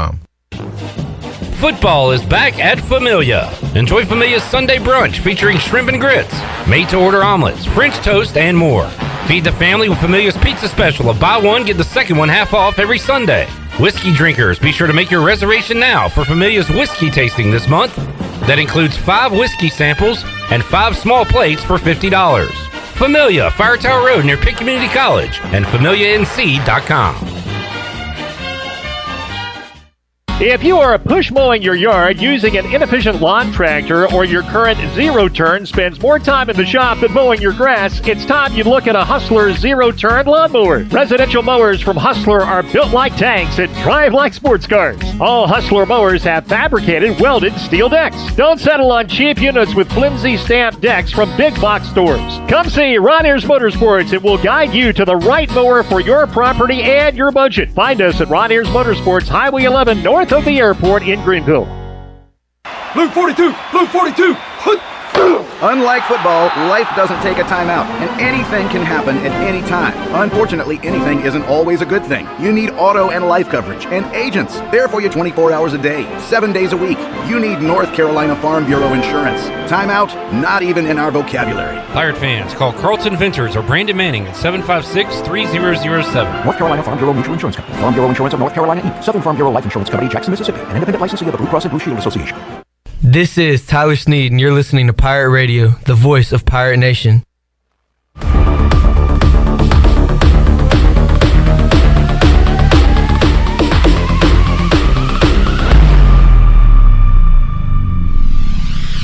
You're listening to Hour 3 of Pirate Radio Live. This hour of PRL is brought to you by Bud Light, reminding pirate fans to stay in the game and drink responsibly. Bud Light, the official beer of the ECU Pirates, and proudly distributed by Carolina Eagle Distributing since 1989. Now, back to the show. Welcome back. It was a good day for the stock market today. The Dow was up 383 points. It closed at 35,927. NASDAQ was up 327 at 15,565, and the S&P was up 75 points at 4,709. That's your Wells Fargo Advisors financial report. For a personal look into investing, call Wells Fargo Advisors today at 756-6900 in Greenville. Wells Fargo Advisors, LLC, a member SIPC. Now let's head back in to PRL. Here's Clip Brock. All righty, back with you on Hour 3 of Pirate Radio Live here on a Wednesday. Clip Brock, Troy D, and the head football coach of the Pirates, Mike Houston, inside the Pirate Radio studios. And Troy D, the most wonderful time of the year, we are opening up the treasure chest. Yeah, are we past the halfway point? We're getting there, yeah. Yeah, like the chest, coach? It's different. We, Troy D, are going to go 2 prizes Thursday, Friday, Monday, Tuesday, and then we'll have 1 prize left next Wednesday for our final show. Sounds good to me. So we got it mapped out nice and neat. And we do have our winner on the line. All right. And our winner is Brad McAllister. Hello, Brad. Hey, Clip. How you doing? I'm doing good. How are you? I'm great. Congratulations on the win. Thanks, man. Hey, Brad, this is Troy. Where are you calling us from? Greenville. All right. What do you do in Greenville, Brad? I work in the College of Business. Oh. Yeah, fantastic. A fellow pirate. Any players in there? Got a few. Yeah. All right. All right. So what are you a professor? I'm an advisor. Advisor. Okay. All right. Good deal. Yeah. So had a chance over the last few months to meet a few of our recruits on some of their visits. So it was nice seeing some of those names pop up. All right. I'm appreciating you more and more, Brad. really appreciate all the help with meeting with the recruits. That's a big piece. It's always nice to meet the families. Yeah. Brad, you've been a Pirate Radio listener for a while? Yeah. First time with the treasure chest, though. All right, fantastic. All right. Well, we got a lot of good stuff in here. We got to come through with something pretty good in here. Yeah. All right, so here's what we're going to do, Brad. Hey, you have any questions for us or Coach before we do the deed here? No. Just nice being on with y'all. All right. Good job. You want to run down? Y'all picked the right caller today now. Yeah, nice. This is how they all are, Coach. Yeah. Sounds like a setup. I mean, he's not complaining about the play calling or telling me, what I need to do with this. I'm sure there's so many other people that are like, this could have been my day to get. And he is positively contributing to the program, and helping us in recruiting. This is how our fans are. This is excellent. I promise you, if we did have one of those callers that questioned Coach Houston all season long, it'd be a they would fest. never ask him to. I know. Coach, you're doing a great job. Yeah. We love you. It's a lot easier to do it behind your back, right, Coach? You want to run down the process? Yeah, let's do. Is this what's left or everything? This is what is left. Okay, here's what's left, guys. All right, Shirley, I'll kick us off. You ready? Yep. $100 gift card from Emporium. $100 gift card to ENS Hemp Company. $100 gift card to Fleet Feet. Ultimate party package from Sawyer's Fun Park. $200 gift card to Factory Mattress. $100 gift card to Halo Home. $100 gift card to Bagel Man. Bush Light Neon Sign. Bud Light Cooler and Beach Chair, and 2 15-packs of Bud Light from Carolina Eagle Distributing. $100 straight cash from Sparky Snowballs. I love $100 gift card to Shimmer Boutique. All right, so that is what is left. Brad, anything in particular you're looking for? Cash is always nice. Emporium sounds good, but I'm happy with anything. All right. Well, Coach, pop it open here. We got inside the chest. We got another chest. This is high security here. All right, don't look. I'll let you pick one. I mean, usually I don't let people do this. All right, you got one. All right, now, so Brad McAllister. Coach Houston's going to be giving you the honor of letting you know what you won in the Pirate Radio Treasure Chest, which is this. This isn't bad. This is pretty good. $100 gift card to Fleet Feet. Oh, yeah. All right. There you go. That's nice. I picked up, in fact, the shoes I am wearing right now, this is a free plug, came from Fleet Feet. How about that? I'm wearing some OCs right now from Fleet Feet. Do you run, Brad? I do not. Brad, you don't have to. Do you walk? All the time. Then you will go to Fleet Feet, ask for the On Clouds. Yes. And pick the coolest color you want since you're not a runner. Just get one, whatever you like. They're all comfortable. And you'll call me back and you'll say, thanks, Troy D. Yeah, those are awesome. Yeah. So go to Fleet Feet with the On Cloud. All right, sounds good. All right. Thank you, Brad. Appreciate you listening at the School of Business, you say? Yep. All right. Brad McAllister, our winner today. Appreciate you, Brad. $100 Fleet Feet gift card. We got a ton of great stuff left, and we'll be doing it all week and part of next week. 2 winners coming up on Thursday, 2 on Friday as well to wrap up this week. So we will we'll be giving those away on our programs. And we'll be taking a few days off, but we'll have some best of shows. Coach, you might make the cut for the best of here. I don't know. I mean, you got Donnie coming on Friday. We're going to have more than one best of. He's the walking one-liner. So I got Donnie planned for about a 15-minute segment, so it'll probably go 45. Yeah, I would imagine. I always told Donnie. I heard him I was at an event. This was back when he was a coach last time. There's been a number of last times with Donnie's, but and it was at some event. He was the keynote speaker, and it was the first time I'd really heard him talk. Right, it might have been 10 years ago. And to a big group like this, or to an event, and he just had everybody rolling. And I was at our table, and I said, Donnie, if this football stuff doesn't work out, you would be a great headliner at the Comedy Zone. He's just bouncing around the country. I said, because he is one of the funniest guys I know. He is. So he keeps staff meetings interesting. Yeah. All right, let's get back on football. Well, if you're just tuned in, Coach Mike Houston joined us. East Carolina, Boston College are going to be going on at the Military Bowl is what I was trying to say. Coming up on the 27th, 2:30 kickoff. So our airtime with the Bud Light pregame tailgate clip is at 10:30. Well done. Yes, I just wanted that was quick in my head. And of course, we'll be here with you afterwards, taking your calls on the final season-ending edition of the fifth quarter. Coach, we were talking about this earlier too. How important it is. I know you want to end this season on a real uptick. Yeah. And with a victory, you get to 8 wins. You knock off an ACC school. There's a lot of momentum that builds. How is that a factor going into the offseason, ending the season with a win versus a loss? Oh, absolutely. It's this season's been successful no matter what, but you win the bowl game. This is the icing on top of the cake. I mean, it's then all of a sudden you roll into January on a pretty good high right there, and I think that's important for a lot of reasons. It's important for the Pirate Club. It's important for the morale of the players. It's important for just the way you feel in January. Yep. So it's I think it's a big big factor, big opportunity, and I'm sure Boston College is sitting there saying the exact same thing. Sure. So it's going to be a good game. So. We always hear the coaches say that the bowl practice and those practices you get is so important for a program. And is that just the team being with them for another month? Is it, is it for the young guys? What makes it so important, Coach? Well, I think that most of our guys that played a lot of snaps, the first, week and a half or so of practice, they didn't get a whole lot. I mean, we did a little with them to keep them sharp. We rested Holton for an entire week, just to give his body a break. And so during that time, now all of a sudden you're working with Mason and Walter and Ryan and Alex, and they're getting the coaching that they normally would not get during a game week. And that's every position. And it all comes down to time, because you only have a certain amount of time you're allowed to practice with the guys. That practice is made up by a certain amount of snaps, because you're only able to practice so much as far as actual formations and different things. And those snaps are valuable at practice, and you need your starters to get as much experience, but you need the backups too. So sometimes the backups don't get as much reps. So this time it really is crucial for them. And some of the guys were on the scout team the bulk of the year, and so they're like Shank. There's a couple of really good young offensive linemen that were with the defense all year, so he's not really getting much time with them.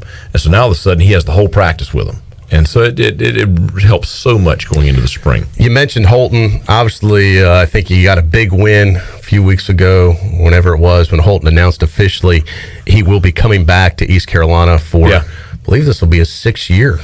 Fifth. That's right, fifth. That just seems like 6 years. 5th year at ECU, but a 5-year starter, if I'm not mistaken. He started part of the year before I got here. And then he's been the starter ever since I've been here. That has got to make you feel good. At least know there's, knock on wood, consistency for next season going into that quarterback position. Well, you can't replace the game experience he has. He has, all the snaps that he has in our system. He's seen about everything you can show him. He knows our system inside and out. He has such great, just timing and rapport with Tyler and CJ and Shane and Ryan and Rajay and Keaton and all the skill guys on offense. I mean, you can't put a price tag on that. Do you treat the bowl game any differently than you would, say, a game week 4 in September or whatever, where you maybe would play some different guys that didn't play during the regular season, or take some risks, chances? Or, is it a regular game to you, or do you treat it any differently than any other game? You do whatever you can do to win it. That's it. I mean, the vault is open. Anything and everything that we can do to try to win that ball game, we're doing. How much new stuff can you got a long time, obviously, between the last game and this game. How much can you put in offensively and defensively that you haven't maybe put in this year? You got to be careful. I think that you have more time to spend getting to know your opponent. I mean, we've kind of final breakdown Boston College, a couple of different times. We're going to finalize it tomorrow and take out some stuff. And so now you're focusing in on the stuff that we think we can do to try to give us a chance to win the ball game. And so I think he's got to be careful doing too much. And that's the one thing. You can do some new stuff, but you got to be careful that you don't overload the volume of stuff that you can do, because the kids can only retain so much.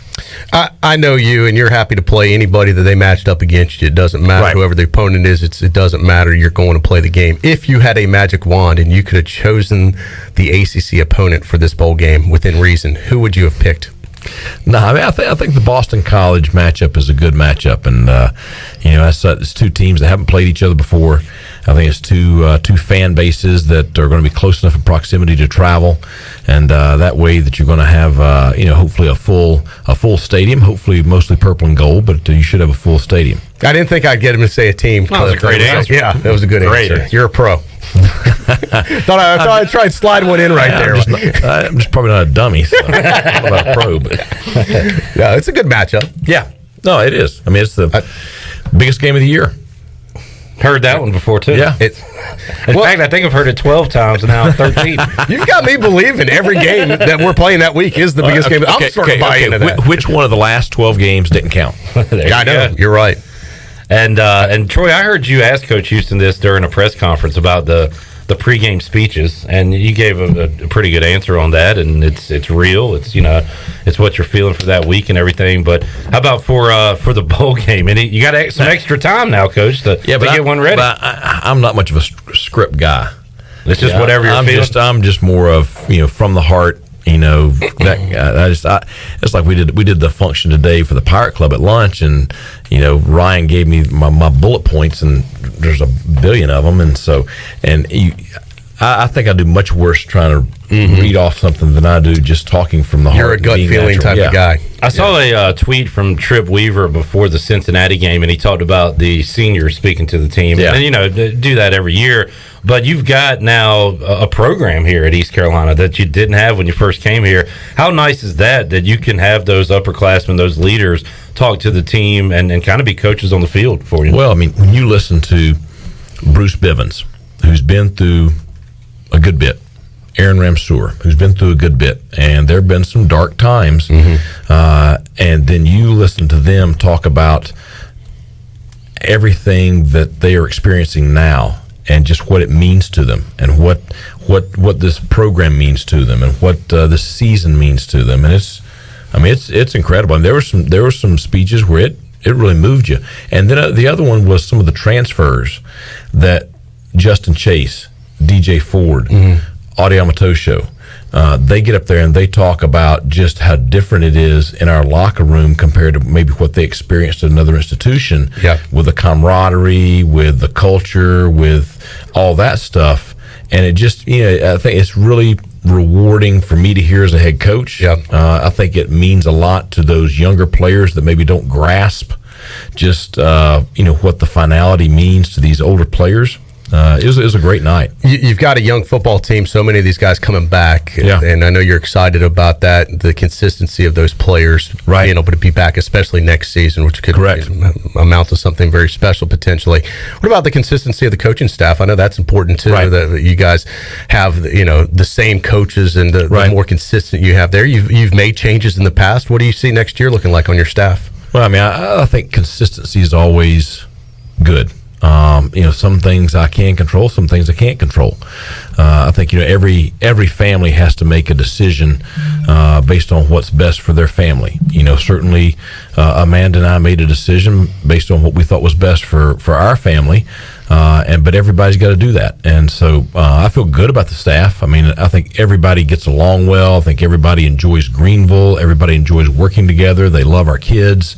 So I don't think there's necessarily anybody looking to go, make a move anywhere. But then again, it's if a life-changing move comes along for somebody, then I'm not going to fault them for bettering their situation for their family.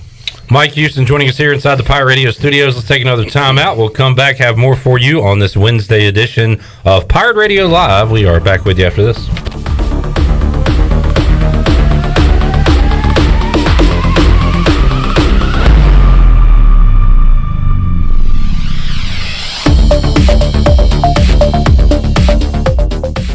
It's going to change.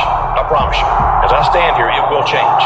Okay, and when it does, that stadium, it's going to be rocking, and heaven help whoever walks in there to play us. Pirate fans, this is head football coach Mike Houston. The Pirates are headed back to a bowl game for the first time since 2014. We want you to share this experience with us. Join us on December the 27th as we take on Boston College in the Military Bowl in Annapolis, Maryland. Get your tickets today at ECUPirates.com. Go Pirates. And I can promise you, there will be no quarter, ever. Hey Pirate Nation, Lindsey Gray here with Carolina Caliber. In 1960, my granddaddy started his firearm business right here in Eastern NC. Still family owned and operated, we have the area's largest selection for outdoor shooting sports and accessories and are one of the nation's top firearm dealers. At Carolina Caliber, we have everything you need from hunting, home defense, and personal protection, including a wide variety for ladies and youth. We buy, sell, and trade. It's a time-honored tradition. Visit us at Carolina Caliber on Fire Tower Road in Winterville.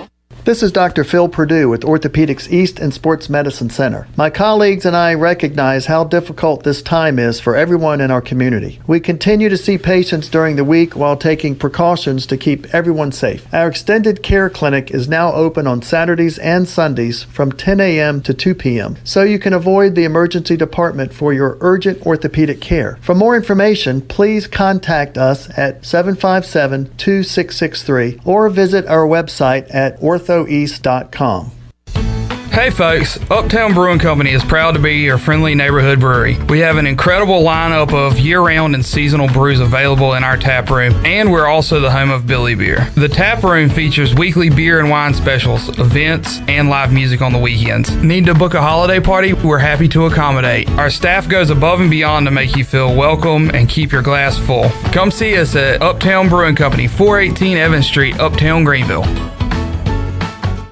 I'm Sam Jones, and for more than 3 generations, my folks have kept the fires burning for Eastern North Carolina Whole Hog Barbecue. At Sam Jones, you'll find our smokehouse pumping out wood-fired meats, cooked fresh every single day. There are no freezers at our place. Everything, and we mean everything, is made fresh daily, including our sides, sweets, and sauces. Stop in and see us, and I bet you'll be able to taste our passion in just one bite. At Sam Jones Barbecue, you'll find plenty of smoke, but no mirrors. Hi, this is Jeff Charles for my friends at Ed Watkins Marine. I've known Ed personally for years, covering his winning performances on the football field and on NASCAR's pit road. Now Ed is winning on the water, and you get to win too. You win with awesome prices on boats from Ed Watkins Marine, and of course, great service after the sale. If you're looking for a new boat, contact Ed Watkins Marine today. They will deliver anywhere. Find them online at edwatkinsmarine.com and tell them the voice sent you. They say time heals all wounds. Unless it's your home air conditioner. If your AC looks bad or sounds even worse, time is not on your side. But there is hope. Delcor is looking for the oldest working home AC system in Eastern North Carolina. The winner will get a brand new trade unit valued at over $5,000. Go to DelcorInc.com by December 15th to submit your entry. Brought to you by Delcor, the service professionals, and Train. It's hard to stop a train. This is Stephen Igoe. You've heard from me plenty on Pirate Radio Live and perhaps have read some of my work on HoistTheColors.net. Now, get an extension of our in-depth coverage on the Hoist the Colors podcast. From game previews to immediate post-game analysis to emergency podcasts for breaking news, we've got you covered. A cast of guest co-hosts from fans, former coaches, and other writers join me for 2 podcasts weekly to break down all things ECU athletics. Subscribe to Hoist the Colors now on Apple Podcasts, Spotify, or Google Podcasts. This is Brian Packard, ECU former baseballer. You're listening to Pirate Radio, the voice of Pirate Nation.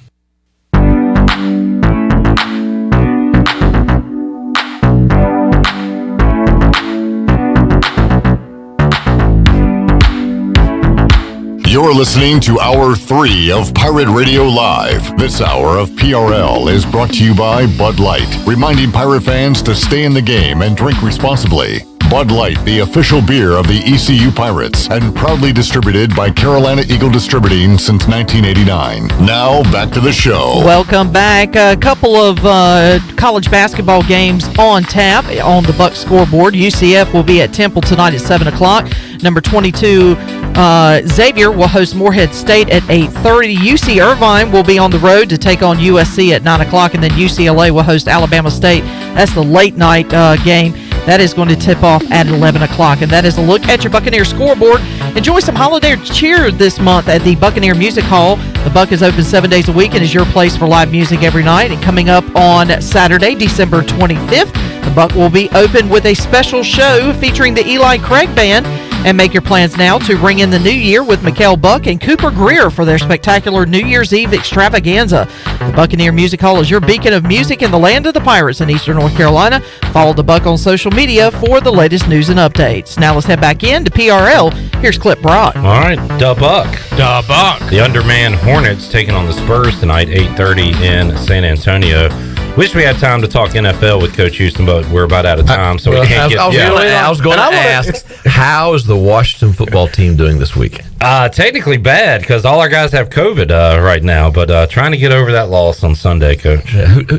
Who's that against? Well, it wasn't like you guys had some type of stunning victory. I mean, it kind of barely got by from what I can tell. I think built a huge lead and then kind of, made it interesting. But all right, it's the holiday season. Let's talk about happier topics for everybody. That is what? I want Chicago Bears? No, I'm getting off the NFL. That's dysfunction. Yes, I know. We could do a whole other show on that. This will probably be the last time we talk to you, at least publicly, here before the holidays. So let's do a little Christmas cheer. Get to know Mike Houston and the Christmas holiday. I'm gonna ask some Clip Brock type questions here, and Clip, you feel free to jump in on with it too. First of all, your favorite Christmas movie of all time?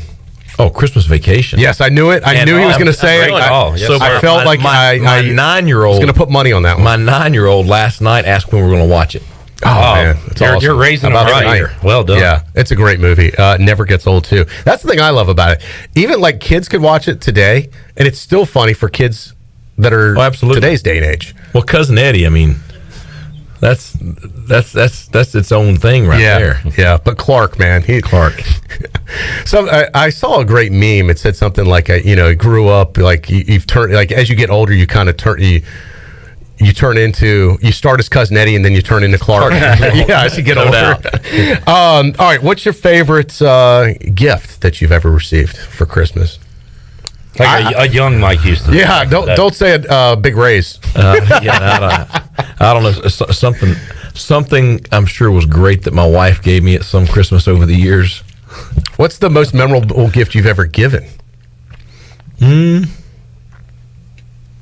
Probably something for my wife. I mean, that's it. Yeah. I mean, I don't know. It's just gets blurry. Yeah, it gets all blurry. Those Christmases. Yeah, I'm not doing very good at that. Did you hear me ask Joe Dooley his favorite gift as a kid growing up?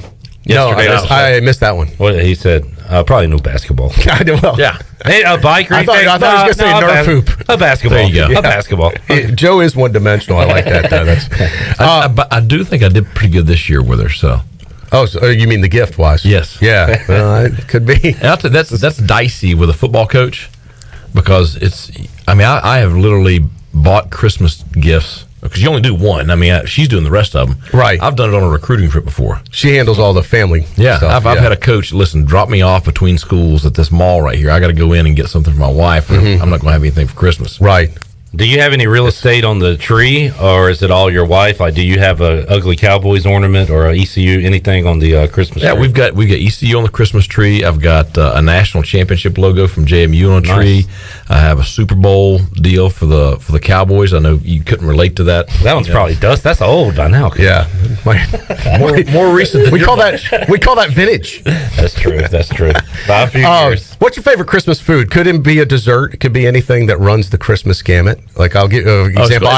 It's going to be something on the grill. Oh, I love the peanut butter cookies with the Hershey's Kiss in the middle. Oh yeah, I know those are kind of my favorite holiday. But I mean, cookies, I tell you, when obviously this year's going to be different. But traditionally on Christmas, we'll grill something, or you do a turkey, or you do a Boston butt, or something like that. Yeah, that's always good. What am I missing? Clip anything? Christmas song? You got a favorite Christmas song? There you go.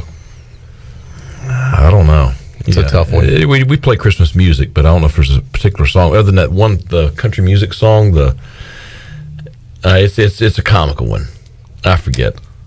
Is it Toby? What's it called about, Shirley? Is it the only one that's coming to mind? Is Merry Christmas from the Family? Yes, that one. Oh, I've heard that. Yeah. It is a comedy. Yes, it's kind of a dysfunctional. It is type of deal. Yeah, but we like funny. We like the traditional stuff, though. Yeah. All right, I think that's it with Christmas. Yeah, that concludes all my Christmas questions. The big thing this year has been figuring out how to get Santa Claus into the hotel room there in Washington, D.C. Well, good news for you, Santa travels. Santa travels. And I used to do a lot of traveling during Christmas with my family when I was a younger Troy D. We'd go to the homestead in Hot Springs, Virginia. If you've ever been there. I've been there. Great place for you and the Good wife. spot. Yeah.